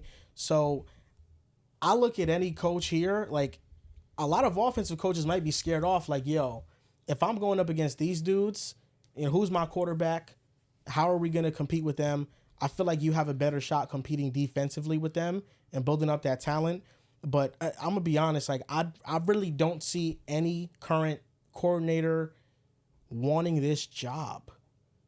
you have to compete with the Chiefs, Chargers, and Broncos. And you also have an owner who has gone through the most coaches since 2000. I think they've been through 14 head coaches. I think if Brian leaves, he stays in the NFC. I'm gonna be honest. I wouldn't be surprised if none of these top candidates go here, and it's some obscure person. Yeah. Like, I wouldn't be surprised Brian if it's like Bryce. a Lovie Smith situation with when the Texans hired him for like 1 year. It's a tough situation. Like, this is this bad of a situation right now. I also have Brian Flores going here, but I agree. I think really, like, I do think Brian Flores has options. Like, to me, he has options. I just don't know in the NFL with the lawsuit and all the shit that went on. Just, I don't know, like, realistically, like, is every team going to be interviewing him? Like, do certain owners feel certain ways because they're boys with the Dolphins owner? Like, I just don't know, like, realistically how many options he does have. But I have him going to the Raiders because, number one, I do think he is a good option. Like, he's shown to be an awesome defensive coordinator. Yep. As a head coach, he's had some deficiencies, especially in terms of, relating to quarterbacks, building an offense, everything like that. But you got to hope that he's been able to grow since then. And he's been with Kevin O'Connell for the last 2 years, who is one of the best offensive-minded guys in the game. So you hope he learns some things from him.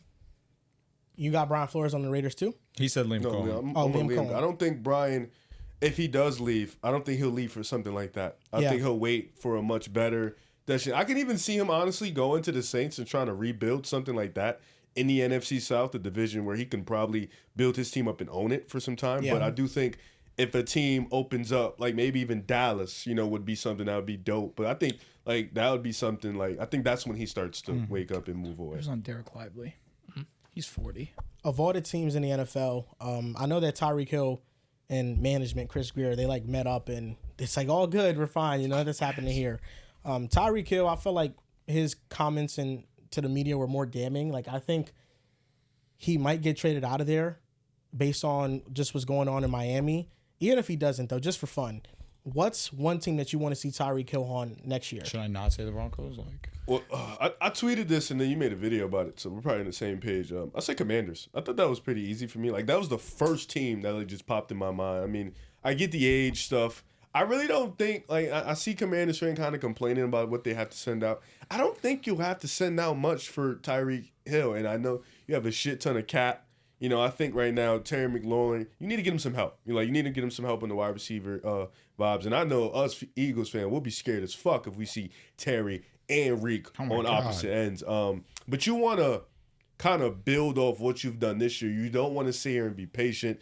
You want to be patient, but you want to be the right type of patient. I feel like this would be a move, if it is found out to be true, that you can sit here and you be like, all right, this is a move we can pull the trigger on. Because I think you have Tyreek. He's still very, very good. He's still elite, in my opinion. Only 30, 31 years old. He's probably not going to play for too long, so you're not going to have to put a lot of money on him. He's been very vocal and advocate about how he doesn't want to play this game for so much longer. He's trying to win right now.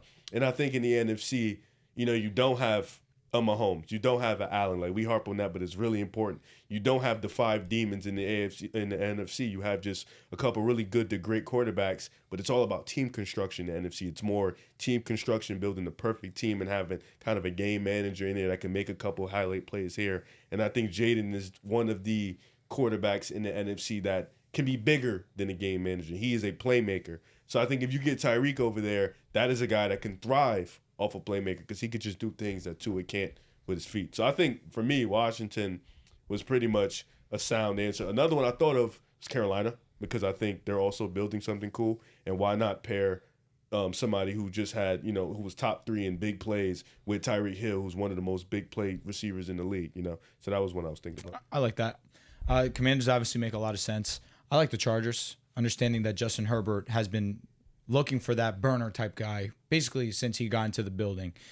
Kind of had that with Mike Williams to a certain degree. He was just a big play, vertical He was threat. a truck, not a burner. Yeah, he's just a big play over the top guy. That's kind of what's in my mind. You kind of have that a little bit with Ladd. Ladd obviously is super fast, more of a technician, a little bit break you down type of receiver, just gets open in space. So maybe you don't want to have that kind of guy also next to Tyreek because now you're kind of regurgitating what Miami did. But again, you do have Herbert and it's Tyreek Hill who really would say no to that.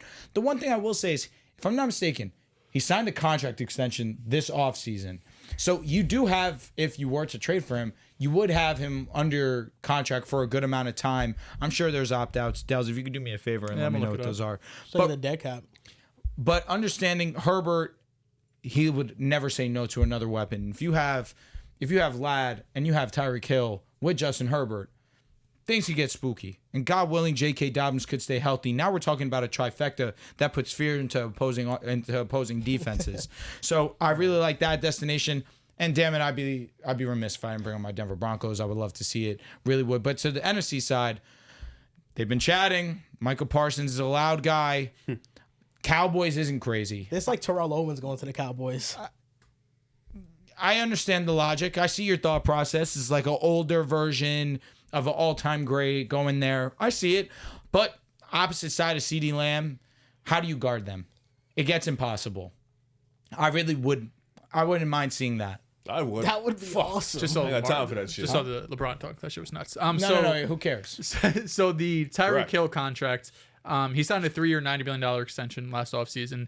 If they trade him before June 1st, that was nuts. Trade him before June 1st, it is $28 million in get dead off cap. that If they trade him after June 1st, $13 million dead cap in 2025, $15.5 million in 2026. So Really not that much. it's not a ton, but it's also like, because it's conflicting for me because I do think Miami needs some sort of like shift in identity and culture. Was it Teron Armstead who had a quote after the game saying it starts with Mike McDaniel? Like he's got to come in day one and realize what he's got to do better, which is very interesting. Oh, wow. That's one of the captains That's of the a team. That's damning one of the leaders of the comment. team. So I do think they need a bit of like an identity shift, but it's like, I want identity shift. Do I have to trade Tyreek Hill? Like, can I trade Jalen Waddle instead? Can I just keep Tyreek Hill? But if he had to get moved to Baltimore, I mean, him and Lamar, come on, man. I mean, that would be crazy. But yeah, like I liked all your picks: Chargers, Commanders. But get That fart Baltimore. stinks. Get up to Baltimore, It man. was That like would a be up. compact fart. Like, I like every single wide receiver destination. Dehls is always going to mention the Ravens. Every time. It much help does he never need, man? fails. More. Fuck it. I'm with CJ you. Stroud got Diggs, Nico, and Tank Dell. Cook. And Joe Mixon came to town, Yeah, too. it does. I think all your answers were valid. I loved all of them. If the Dolphins, because I'm thinking, if the Dolphins trade Tyreek, I still think they want to compete. Like, sorry, I don't see them going into a full rebuild. And what I like about NFL trades is that teams can always take on money. So it's not like the NBA where it's like a fixed amount. Like if right now the dead cap for the Dolphins looks like that, but the Commanders could always say, we'll pay that. Like it's fine. We can make the trade. We'll pay that. Y'all don't got to worry about it. It could always go that way. I feel like if the Dolphins want to trade Tyreek Hill and still want to compete in the AFC, they trade him to the NFC. The Commanders is a great pick. I thought about the Green Bay Packers too. The Dallas Cowboys was a great pick as well. And I have one more team, the Panthers. Those are my four in the NFC. I feel like the Packers desperately need I was thinking that too. big time receiver. I was thinking that too, but the Packers just historically don't make those type of moves, They don't. What are you listening to over there? I was trying to find the Armstead quote. I found it, but everything could be taken out of context. But the quote itself, he was asked, I don't know exactly what it was asked, but this is from Finn's Extra. He was asked how the Dolphins can take the next step. Teron Armstead said, it starts with Mike, coming with that approach that we're going to be a great team, nothing less, and holding everybody to that standard every day and people fully buying into it. Interesting. It's a damning comment. It is. Not the golden child. Yep, it is. NFL top 10 mock draft. We now know the order of the top 10. We do. So we're going to go. Number one pick, the Tennessee Titans. I think it's going to be Cam Ward. That's my 2 cents. I think Cam Ward, especially understanding, he can give you a little bit more outside of the pocket, a little bit more of an athlete, strong arm, great tools. I think Tennessee, especially what I've been reading, they'll go Cam Ward. Yeah, I haven't locked in who my QB1 is, who my QB2 is. I haven't watched tape on them or anything, but just from the football I've watched this season, I would have Cam Ward over Shador. So I would have Ward here. I think you have to go quarterback. I am also going to go. I'll go Cam. I think he has more big play ability. I think he's a little bit more talented than Shador. I do think Shador gets a lot of flack for taking unnecessary sacks and being a guy who holds on to the ball for a long time. But I also think he has that same trait of where and I'm not saying he's Lamar Jackson. That's not what I'm saying. But he has that trait where he sits back there and he waits for his receivers to make a play. He's not the guy who can run, but he can evade sacks. And then he waits for his guys to make a play, and then he can make that throw. I do think his arm talent is underrated in the sense where he can make some really impressive throws. But Cam is just untapped potential. Like I think he's a little bit older, but at the same time, arm talent is there. I think them throws where only 5 guys can make in the NFL. I think that's there for Cam. So I think Cam goes 1. The second overall pick. Do it. The Cleveland Browns. The Browns are picking second. Do they go quarterback here? I think it's Shedeur Sanders. I think you can't go out there next season with your quarterback room being Deshaun Watson, Jameis Winston, DTR, and Bailey Zappi. That's horrendous. That's as bad as it gets. Shedeur Sanders would be my selection here. This is like the most cost-efficient option for them. They don't have to bank on an old veteran saving their team. This is a blessing that they got the second overall pick though. to be able to select a quarterback. Yeah, I think they got to go quarterback here if their plan is to eventually move on from just Deshaun Watson, which it should be. So I think they go quarterback here. I think it's Shedeur. Do you think so too? The Browns guy. I got Travis Hunter going here. I got Travis Hunter. I think Cleveland should go best player available. I think Travis Hunter is definitely probably, if not one of the best player in this draft. I think the Browns will be bad again. And I know it's not good to bank on that again, but I think they will have another opportunity or two to be able to pick a much better quarterback prospect. And I do think with the quarterback room they have, it's just like I don't think the situation right now is good in Cleveland. I think Travis Hunter can make your defense better. I think that's something you can rely on. You still have Denzel. You still have Newsome. You still have Emerson. I think Myles Garrett will probably give you another year or 2 to try to figure this out. So that secondary could probably be arguably the best in the league if you bring in Travis Hunter. And I think you can just wait another year for a quarterback. Yeah, it's tough. Realistically, Giants just trade up 1 pick, makes everyone's life a bit easier. So much easier. If I know we're split 2-2, I would have Travis Hunter going here as of today. So how do we decide? If it just fits easier for Shedeur going to New York, you know? I have Shedeur going to New York. For fun purposes, let's just do that. Okay. Yeah. Okay, so Dehls and Riv, you guys have won this battle, which means I that have Shedeur going to New York. Okay, that means So if Drew and I agree on another pick and you guys disagree, fine. we get the fine, next yeah, tiebreaker. All right, that's cool, man. Yeah. So Browns, we got Travis Hunter going here, and that slots in Shedeur Sanders perfectly I agree. with the New York Giants. 100%. Although I don't dislike this pick. I think you bring in Shedeur, you have that alongside Malik Neighbors. It's box office. It's exciting. It's gonna have people watching the New York Giants, and I think that's what Giants, the organization, that's I think what they want. Now this next pick, the New England Patriots. Now I feel like this board has fallen not perfect for them because they probably would this have is wanted an to easy take pick for Travis them. Hunter. Easy pick but for them. What is their biggest need? I think it's wide receiver. They take Big Tet.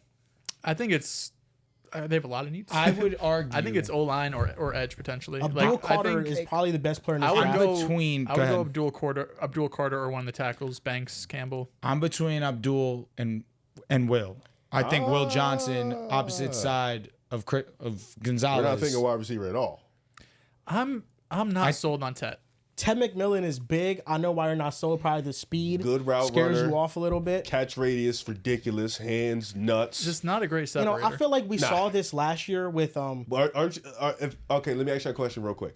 Is anybody thinking about New England paying T. Higgins? Because if Yes. you are, just draft Tet. No, they are. You get cheaper, just draft Tet. I'd rather just sign T. I think think so Ted much is better. I don't want to go as far to call him elite. He was elite this season. Yeah, he's had 2 great years. Even T. his Higgins. freshman year. No, Oh, I agree. sorry, not Ted. I think, and I'm not saying I think Tet is kind of in that T. Higgins mold, and I think what we've seen off the last 2 or 3 years, you draft a wide receiver this high 8 times out of 10, they'll be able to produce pretty fast. The Pats just have $130 million in cap space. Yeah, I know, So but it's I think you can use that money that you about to throw into. You can even get both. Honestly, you could sign T. Higgins 3 different times and know, sell like yeah. 60 it million. really is dependent on what they think is their biggest need because they have more pieces on defense than they have on offense. You need to give Drake Maye a weapon. Yep. And I think that the scenarios of getting top-notch wide receivers, they become tricky because what if the Bengals pay T. Higgins? Joe Burrow has been very vocal in keeping him. Mm-hmm. And if those options aren't there, you have to look at the draft. But we just saw the Chargers draft Joe Alt and then draft Ladd McConkey in the second round. And I think this draft class There's some has good some wide receivers in the other rounds that they don't have to take McMillan with the 4th pick. I think this is one of those spots where the Patriots are so bad, they have to take best player available. and I think that's Abdul Carter. I'm with that. I think Abdul Carter is going to be like an Get all-pro outvoted. player. I'm with that. I'm fine with that as well. The Jacksonville Jaguars. Will Johnson. I agree with this. They need it bad. They do need corner. Will Johnson is a better quarter than Travis Hunter. Can I also put in this opposite side of BTJ a wide receiver, whether that be Ted, whether that be Luther Burden? I wouldn't hate it if Will wasn't on the board. I agree. I think Will's the pick. I think I'm not he's the gonna best go. corner I think in this class. I agree. That would be awesome, though. You know what I mean? That Yeah, would yeah. be fucking movie. By the Like way. you go and now Trevor Lawrence gets not only BTJ but also Ted. So you have your big body receiver in Ted. You have your guy that literally can do everything on a football field in BTJ. Ben Johnson comes to town. This offense could get nuts. The Las Vegas Raiders. So we have them taking Tet. Well, no. I think we have them taking Jaguars, Will Johnson. Will Will. Johnson. So correct. we didn't take Tet. We didn't. So My this bad. will go Tet. Tet Tet will go here. 5. The Raiders. This could be a Genty spot. I've been Running back hearing this that. I know 6 is early. Bijan went 8. I don't think it's that crazy. I think the Raiders lacking a lot of things. They But lack a run game. number 1, yes, they were historically terrible on offense running the ball. But number 2, they need an identity on Let me paint you a offense. picture, Dehls. There's 30 good running backs in this class. There's a ton, yeah. Not saying they're all GNT. I'm They're not not, saying no. that. I'm But not I know saying this is that. a loaded running back class. I'm loaded. with you. I don't hate GNT this high, but did we still pick Tet? We didn't pick Tet. No, right? we didn't. I think this is a tough spot because like the Raiders need a lot of things. They need things defensively, even though their defense wasn't terrible this year. But offensively, your best receiver is Brock Bowers. Then it's Jacoby Myers on the outside and Trey Tucker. I think he's a good deep threat. But you're kind of missing that guy, and Jacoby Myers is a little bit older. So I wouldn't mind them going McMillan here, and I wouldn't mind Genty either because they need another star on offense, and I think either one of those guys could be that for them. Yeah, and I don't think any quarterbacks, Milrow, any of those guys are really in consideration They're here. third-round picks. Yeah, I'm cool. I'm cool with Genty or Tet. I think you go offense here. Let's go Ted. All right. Okay. With the 6th pick, the Raiders select Tet McMillan. The New York Jets at 7. I think you go. I think we have a couple options here. I think number 1, there's a lot of issues with the Jets, but number 1, I think most underrated thing was this defensive line fell the fuck off. I would go Mason Graham. Not Mason think about Graham would be my number 1 choice as well. Are you thinking about Will Campbell? The other one, No, we got Fashanu. our O-line's. Okay. The other one I would think of is Luther Burden. That Because is if exactly you lose what I was Devontae thinking. Adams, you suddenly become one of the worst wide receiver cores in the league. You have Garrett Wilson. I think Lazard's gone. Malachi Corley. I don't know if he's going to be on the team next year. Same with Xavier Gibson. I don't know who the wide receiver 2 is going to be. It legitimately, they might need a wide receiver 2, 3, and 4 going into free agency / the draft. So it'd be Mason Graham. It'd be Luther Burden. I'm on the side of Luther Burden off the fear that you lose Garrett Wilson, you lose Devontae Adams. Now your wide receiver 1, 2, 3 are all in I don't think Garrett's question. going anywhere. If Rodgers is quarterback, I still think it's not going anywhere. I hope you're right, because that would be pretty devastating and heartbreaking. However, with that still being in the realm of possibility, I think the safety blanket would be going Luther Burden. This is like last year when we did Pat Surtain trades. Yeah. Fucking hate it, man. So Luther Burden here. I Garrett don't hate it. Wilson. No, Give keep him him, another guy. keep him in New York. So you went Luther Burden. I Or did who'd it, you- but I would. Okay, you would. Because you guys are Who would tricky. be your I pick, would though? probably go Mason. I would feel go like, Mason Graham. But I don't hate both. I feel like you need another guy. I like the Mike Williams experience. It didn't work. Tay's probably leaving, so you're back to just I hope Garrett they and just others. fucking re-sign Tay or keep him, but I it's probably agree, not gonna but he's probably going wherever Rodgers go or thinks about going. So I just feel like as of right now, like the receiver spot is fine to me. Not can get another one, though, It's late. not as bad of a spot as the defensive line spot. I think we're in. It might be. You guys are the Because Jets Tay's gonna be fans. Tay's gone. If Tay stays, obviously no Luther, but Lazard's gonna be gone. Malachi Corley might not make the team next year. Dude, we have like one good player, one all-around good defensive lineman. We have one good wide receiver. you guys decide on where we pick. We don't have Wait, any tight Jets- ends. I'm assuming either. the only one is Quinnen. Yeah, because Yeah. Will McDonald is the pass rush specialist. Jermaine's coming off an Hassan Reddick Achilles. was terrible, and Jermaine Johnson's coming off an Achilles. Exactly. Like, we only have one guy, and Quinnen was a little up and down. He really picked it up and was consistent towards the end of the year, but we need to shore up the trenches. Like, if we don't start defensively and build around our strength, I'm cool with that. If you want to go Mason, I think I'm it's good with gonna Mason. it's gonna haunt us. It seems like You'll the get two of another you wide guys got it. receiver. You can get another wide receiver. All right, let's go Mason. We're going Mason Graham at 7 to the Jets.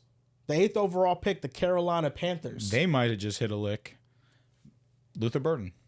They need a receiver. Luther's here. Um, You need something. offensive line wise, they're good. Defense, they could use some help, but like I don't really know if there's a like edge rusher that's worth If this pick. Mason Graham was we picked available, Abdul yet? the pick You here. think about it, yeah. Yeah. We picked Abdul, Abdul yeah, already, he right? Abdul, yeah. Yeah, do one early. Yeah. The other thing they could use outside of receiver is like edge rusher and stuff. Correct. But I mean, Bryce Young just had a good finish to the year. You got to try to build around the offense, and I'm fine I with think Burden it here. does have to start with receiver. Yeah, I'm fine with Burden. Luther Burden. Let me ask you, Luther Burden or Tyler Warren? Tight end Penn State. Luther. Okay. I haven't watched this tape. Better to be separator. honest. I love the tight ends in this class. I've amazing. heard the tight end class is super Luther deep. But I haven't is really better dived in. separator. Route running is Which, of course, I mean, that's what you anticipate. But you get a tight end. I feel like you get a little bit of blocking. You got a little bit. I mean, this guy's a pretty great all-around prospect. But I'm fine with Luther. Saints, number 9 pick. With the 9th pick, the Saints are going to take. This is a question mark for me because they have so many needs. They're you old go in so Will many Campbell spots. They could use offensive could line, use an someone offensive opposite of lineman. Fuaga. That'd be really nice. I like Will. Will is a dog. If Will Campbell is if they draft him, they could play him at left tackle. Fuaga plays that, but he can move back to right tackle. There you go. Or you can move him at guard because he could play guard as well.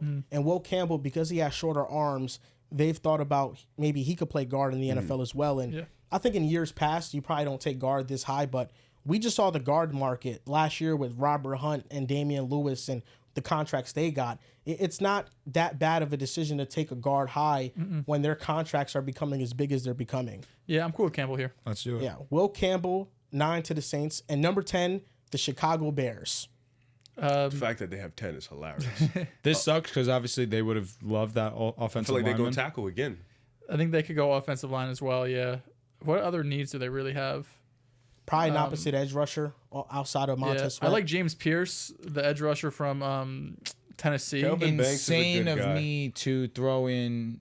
I like Mikael Williams, Genty here. Georgia. I just think if you don't have an offensive line, you can't run the ball. Yeah. I feel like they can get somebody.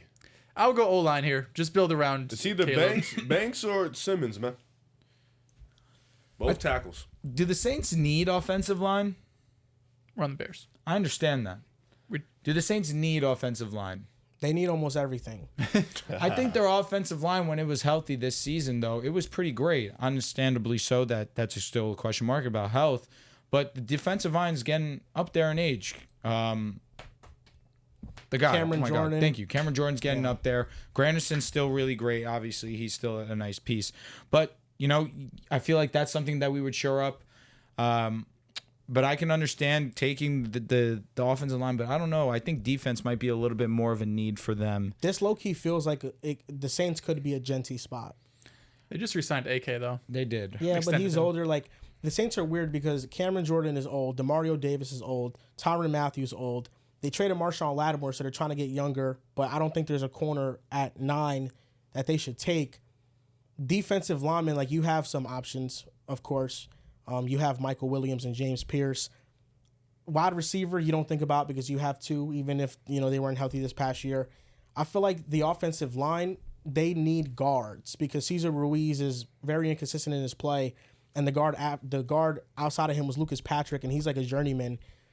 Fuaga being able to play guard and tackle, I think makes it so Will Campbell, if you pick him and he's the left tackle, you could put Fuaga at guard, and you could shore up like 2 spots of the offensive line with that pick. So that's why I think it makes some sense, but the Saints can go in any single direction. Like, I don't know what the hell they're going to do on draft day. Yeah. I mean, I think what we're coming to realize is that after the first 6 or 7 picks, it's hard to find guys that are like, oh, yeah, he's worth a 9th pick, right? Like, we talk about guards not being as valuable even though the market shot up. But, like, historically, they don't go that high, right? Same thing with, like, safety. Starks is one of the highest rated players. But, like, safeties typically don't go that high. So it's just going to be a weird draft class where it's like, this guy doesn't really feel like a top 10 pick, but someone's got to go number 10. Yeah. So who do we want for Chicago? This is tough because I kind of agree with Drew's what I mean? logic. Like, it makes everything easier if we put Will Campbell at 10 and just find somebody for the Saints. Honestly, that's my logic here. And I understand we that's can not still go Banks, though. So you could take one of the other tackles. Yeah, so we'll take one of the other tackles, I guess. Take And Kelvin Banks, Texas man. we'll take, with the 10th overall pick, Kelvin Banks Jr. to the Chicago Bears. So our top 10, Titans, Cam Ward, Browns, Travis Hunter, Giants, Shedeur Sanders, Patriots, Abdul Carter, Jaguars, Will Johnson, Raiders, Ted McMillan, Jets, Mason Graham, Panthers Luther Burden, Saints Will Campbell, and Bears Kelvin Banks Jr. That's our top 10. Nah, Luther Burden to the mock draft. Panthers moves me. I like Luther, man. It's going to be nice. He got a speedster. Somebody Did that's you going to take see the top off the defense. Cooper DeJean's welcome to the NFL moment? No. He said it was a couple weeks ago against Adam Thielen. For real? He said he sliced me up a couple different times. Why'd you send that message in the chat? What message? Disrespecting me. Right now? I don't know what you're It was the talking Jeremiah Smith. Why'd you send that? Did he disrespect you? You did. about. I was Or did just he trying to cook? get some ha-has off. Jeremiah Smith. Yeah. Okay, now, Dehls, we've been waiting to talk about this all show long.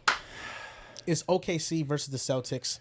We could spend most of the time on this game and briefly touch on the other NBA topics that we have, but not too long. Because this is the meat of it right here. Meat and potatoes. OKC beat the Celtics. They held them to 27 points in the second half. Jaylen Brown did not record a single stat line in the second half. What did that Finals tell MVP, by the you way. about a Crazy 'cause he killed in potential the first. There's Ian. He's playing series matchup? What does that tell you? This game, what did it tell you? What did it tell me? Well, it tells me if Boston can't hit threes, it's kind of done and set and deal. They don't really have a counter for that. That sounds a little rude, but just based off that game alone, watching that game, the three ball's not falling. They struggle to find some ways to score. OKC's defense is legit. I feel like they cause a shit ton of turnovers. They're able to get all up in your face, deflections and whatnot. They cause a lot of havoc on the perimeter. SGA will be able to dog that matchup, I think. For the most part, he was missing some good shots, but I feel like he had an up and down game. First quarter, he was a dog. Second quarter, he struggled a little bit. Third, he was up and down. Then in the fourth, he really started to get it going. But I think SGA will pretty much be able to have his way.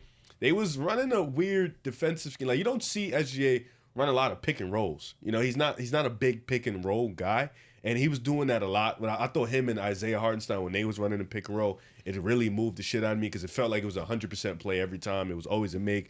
Hartenstein would get open, have the little float shot. Feels like he never misses that. No. I think for Boston, KP will be able to exploit that matchup. I think when they ran the two big lineup, that was really when they started to make their big run. I think it was KP and Luke Cornett when they was running that big lineup. OKC just doesn't have a real presence in the paint without Chet. And even if Chet is out there, I'm curious to see how they're going to play Chet and Hartenstein because they're very big on the 4-out, 1-in, or the 5-out lineup. Even Hartenstein shot a 3 in that game. So they're very invested into their offensive philosophy. So I'm interested to see how OKC integrates Chet and Hartenstein. But Boston, for me, felt like they were able to go on that run when they just went big, started to pack the paint. You saw Jaylen Brown get into the paint, and it just felt like OKC was a little bit too small for them, even when they were running out the Isaiah Joe lineups. But defensively, man, when OKC got their footing, when they came out in the second half, and they started to build up a scheme that was really perfect for them, they went on their run. And when, like I said before when we started the show, when OKC's defense gets it going, it feels like it makes their offense.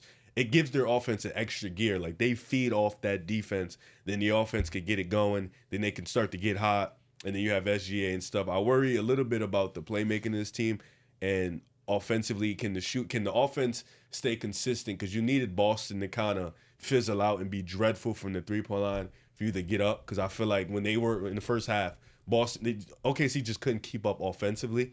So defensively, you got to be able to lock in. But I think this matchup is really sound. I do think Boston is still a little bit more talented, a little bit more higher in the IQ department from their starting five. I think they're more seasoned, they're more better vets. But OKC, they're young. They got a chance to fight. I just think Boston's too big, and that's the problem. Like, you really need Chet in this matchup because they're too big, they're too physical, and they run about 6'4", 6'5" to about 7 feet, and all our guys are pretty gritty guys. I understand the logic where you're coming from, Riv. It was a bad shooting night for the Boston Celtics, particularly in that second half, and we're not going to get that for a full series out of them. They're still the best three-point shooting team. The volume, the proficiency, they have the players to run out that 5 wide, especially when you have KP out on that field, out on that court. Excuse me. I will say, though, in a series, I believe OKC can defend at a high level. Like this, I don't know, 27 points and a half. They just tapped in. They were locked in, and they locked down. I don't know if that can be consistently held over an entire series, but I do anticipate this OKC offense to get better. I want to shout out Wiggins, who has been playing some solid basketball over these last couple of games. He's picked up a little bit of a heater, 15 points in the fourth quarter versus the New York Knicks, had 15 against the Boston Celtics.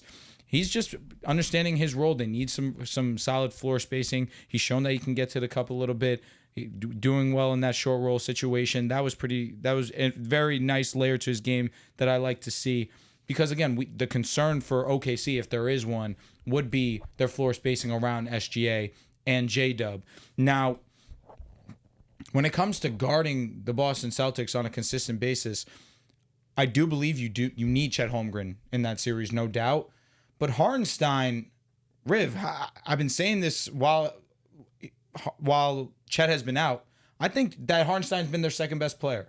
I didn't think he was that good against Boston. I don't disagree. On I just mean, and as a whole, First half, definitely not. Understanding what he brings to you as a connector, what he brings for you, obviously as an anchor, while Chet has been out. His touch near the rim, you mentioned the floater. We joke about it, but it's the truth. I mean, he gets near that cup and he puts that floater up. I feel like it's going in every single time. And you mentioned the pick and roll with SGA, especially down the stretch of this game. They threw a lob to Isaiah Hartenstein. This is where I shift back to Boston. It's just so funny to me. Derek White is a legitimate... He's a legitimate rim protector. It's kind of insane. He got yammed on this play pretty embarrassingly. But the fact that they put him in those situations just shows how much they trust him. On almost 10 threes a game, he's shooting 39%. The Boston Celtics are so stacked. I still would lean Boston because they do have the experience.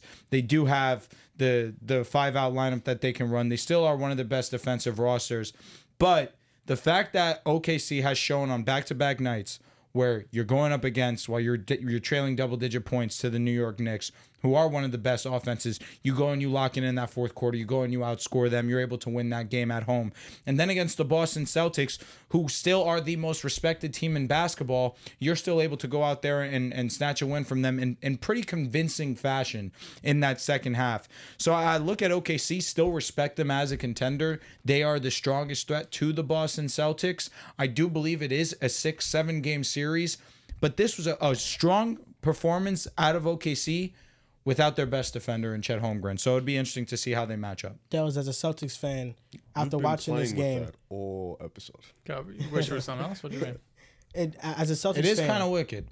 You're 3 fingers deep in there. Yeah, you keep going in there. That was nuts. As a Celtics fan watching this game, did you feel like OKC is going to be a legitimate challenge in the finals if you guys play them? Absolutely. That's why preseason, the expectation for them was to make the finals. Championship or bust, whatever you want to call it. But my expectations for this OKC team was Don't say it too loud. You're the number 1 seed last year. You have a top 5 player. You have the MVP favorite. You have everything. I understand offensively the roster could be a little clunky, whatever. It's not perfect, but it's fucking great. It's top 3 roster in the NBA. That's why this team was so high preseason for everybody, us included. But the way they could lock in defensively, I mean, this has been an historically great defensive team all season long. To hold Boston in 27 points, listen, the shooting was bad for Boston. It was really ugly. I get it.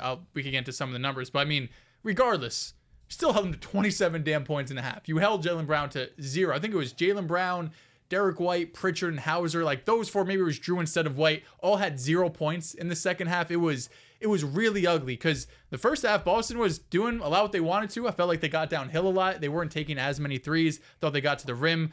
They scored 60 or so points. Like offensively in the first half, they were straight. Second half, just like OKC did against the Knicks the game before, 2 games before, just locked in that second half, came back down from double digits and had a big win. But yeah, I mean, I still think Denver gives the Celtics a tough shot just because of the Jokic factor, because they had no one to guard Jokic. But yeah, OKC's right up there with them in terms of toughest matchups coming out of the Western Conference. SGA is such a dog. And this was that without Chet. This was without Alex Caruso. But what really held back Boston this game was just the shooting. I mean, Derek White was 2 for 11. Drew Holiday didn't hit a 3. KP was 1 for 6. And it wasn't just like OKC was guarding at this insanely high level, forcing them into missed shots. On wide open threes, Boston was 3 for 20, 15%. On open threes, they were 5 of 19, 26%. On tight coverage threes, there's only 7 shots. They were 1 for 7, 14%. So out of the 46 threes they took, 39 of them were clean. They shot 20%.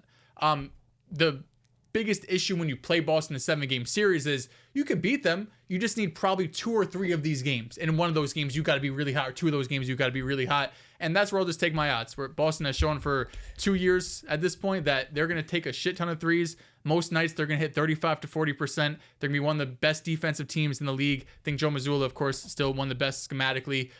So it's just going to be tough to beat them in a 7-game series. But OKC, I mean, shit, this is why they're OKC. This is why they're looked at as the favorites coming out of the West. This is why SGA is looked at as the favorite as MVP. To do this without two of your most impactful role players on the defensive side and have probably the best half of basketball all season long. I mean, that's why they are who they are. I feel like their defense, if they win the title, that's going to be the reason why. Of course. It's how menacing their defense is. They're disruptive. They don't have big body wings. They have a ton of 6'5" and under players like Jalen Williams, Alex Caruso are 6'5", but their perimeter defenders, they're so disruptive because they're so quick and they can get their hands lower to the ground. And that really disrupts dribbling lanes. Jaylen Brown really struggled once Lou Dort was put on him in the second half. Joe Mazzulla, after the game, he was asked what happened in the second half with Jaylen Brown, and Joe Mazzulla just said Lou Dort was on him. That they started putting Lou Dort on him. And in a matchup, how do you think a Lou Dort and Jaylen Brown matchup would go? I think Lou Dort should have a good time. I mean, I watched Lou Dort lock up Luka. Yeah, You think he's one of the best defenders in the league? I think he can hold Jalen. You think Lou Dort takes Jaylen Brown out of the series? Out of a series? No. Not out of a series. He takes him 50% out the series. He can do it. Like Jaylen Brown is not a player who's like screen. Now he wants all this work. He wants one-on-one work. So one-on-one against Lou Dort. It's not a good matchup. It's very tough to do every game, every series. So take him all the way out. No, because Jaylen Brown still plays defense, still can rebound the ball. Offensively, I'm talking about. It's going to be tough. It'll definitely be tough. Tatum had 15 potential assists. Do you know how many actual assists he had? One assist. Ha! That's funny. No, yeah, and I think that speaks to the process for the Celtics was correct. For sure. Jason Tatum was making some good plays. Good looks. They just couldn't hit threes, and I don't think that they're going to shoot that poorly in a series. And even down the stretch in that fourth quarter, like the Thunder had like 2-3 possessions in a row, turnovers. Like Boston could have kept in it, but they were missing a lot. I feel like the thing I'm missing with OKC right now is their defense is so elite, but I think offensively the minutes without SGA, that's where I'll come back to where. With him on the court, they're a plus 15. When he's off the court, they have one of the worst offensive ratings in the NBA. And how is that going to change? I think right now they need somebody that could play when he's not on the court and still keep the offense afloat. And right now, just from what I've seen, it just hasn't been that way. I think that's what you hope Chet can do. It's just obviously we know what he brings defensively, but offensively just alleviate some of that pressure. I just don't know if he's that kind of offensive talent. He's not no, but he's going to be a lot helpful when you have a dude who's 7'2", and you have to work with J-Dub off of him. There's more talent offensively than what you have now. For me, I look at OKC and I think what they need more than anything is another ball handler. I think they need, especially when SGA goes to the bench. And I know that's supposed to be J-Dub, but then you have his inconsistencies on the offensive side too. Zach LaVine. I don't hate that at all. Zach LaVine, I mean, another ball handler, bucket getter. Zach LaVine has been an all-star level player this year. They need like a Dennis Schroeder off the bench or something. Like somebody who could score, who can they also defend. Now going after him. It's really J-Dub. He's not the greatest ball handler. They need to develop. I don't know if it's the ball handling. I just think that it's the inefficiency as a scorer. Well, inconsistency. He likes to fade away a lot on his jumpers. Yes, agreed. You could definitely beat him to the spot. He doesn't get all the way to the rim. Ball handling is definitely good, like in stretches, but sometimes it's not enough to get past the defender. Like his creation is all that. I think that his passing's good though. Like I think he's a genuine good decision maker, good passer. I don't know because when he runs the second unit, it's. But like in a pick and roll situation, he gets to the cup 9 out of 10 times. I see him make the right play. Yeah. Whether that's going up, whether that's dumping the ball off to Isaiah Hartenstein or Jalen Williams. Like you know what I mean? I've seen him make the right pass really often. It's just a matter of knowing when to attack, knowing when to get after yours, being efficient in that role too. Especially while Chet's out, we thought that we would see a tick up of his offensive game. It started that way. And then we haven't really seen it on a consistent level. I think that's what's been bothering the most, but I still trust OKC's offense. Like the fact that they're struggling offensively, where Alex Caruso, when he was healthy, wasn't hitting his jump shots. You have the inconsistencies out of J-Dub. Isaiah Joe's still a great three-point shooter, but obviously you can always ask a little bit more out of these role players. Lou Dort's not being an efficient three-point shooter. They're still a 15-game win streak right now. And they don't lose. Outside of the Bucks, you count the game that didn't count. But it counts. Win streak. It counts still to us. It counts. So they're still on a win streak. They don't lose. They're right. What are they projected? 70 wins right now. Something stupid. Yeah. This is the best defense in basketball. Like comfortably, I'm looking at the best defense with a really good offense. It's just going to be about, how ready they are for the moment. Boston has already proved it. They've been in the moment multiple times. OKC's just been in the moment once. So you never know how those players are going to perform in those high-stake moments. We saw it. This was their first go-around, but Isaiah Joe didn't have the best series. Casey Wallace and Chet Holmgren from three wasn't all that. Jalen Williams has some quiet stats. So I think it's really about, how they're going to come into this next postseason now that they have some experience. And if that experience is going to be enough to beat Boston, I think that's the big Let thing. me also say the last thing. Casey Wallace is such a great ball player, and I think he would be a benefit to all 30 teams in the NBA, what he can provide for you off the bench. And you can play him extended minutes too if you need to. Excellent on the perimeter, can shoot the basketball, can go downhill, in transitions, great as well. I mean, he really is such an amazing role player, and what he provides to you on the defensive side, especially on the perimeter. I mean, we might be looking at a baby Drew Holiday. We had to take a break in the podcast because, Rivs just had an emergency pop up. If you guys could send him your best regards and pray for him in the comments, we'd appreciate that. But yeah, we're going to end the show off here because that happened, and we don't want to continue the show on with Riv. So if you made it this far, thank you so much for watching. You can follow us on Twitter at PickAsidePod, on Instagram and TikTok at PickAsidePodcast. Thank you for listening, and we'll see you guys next time.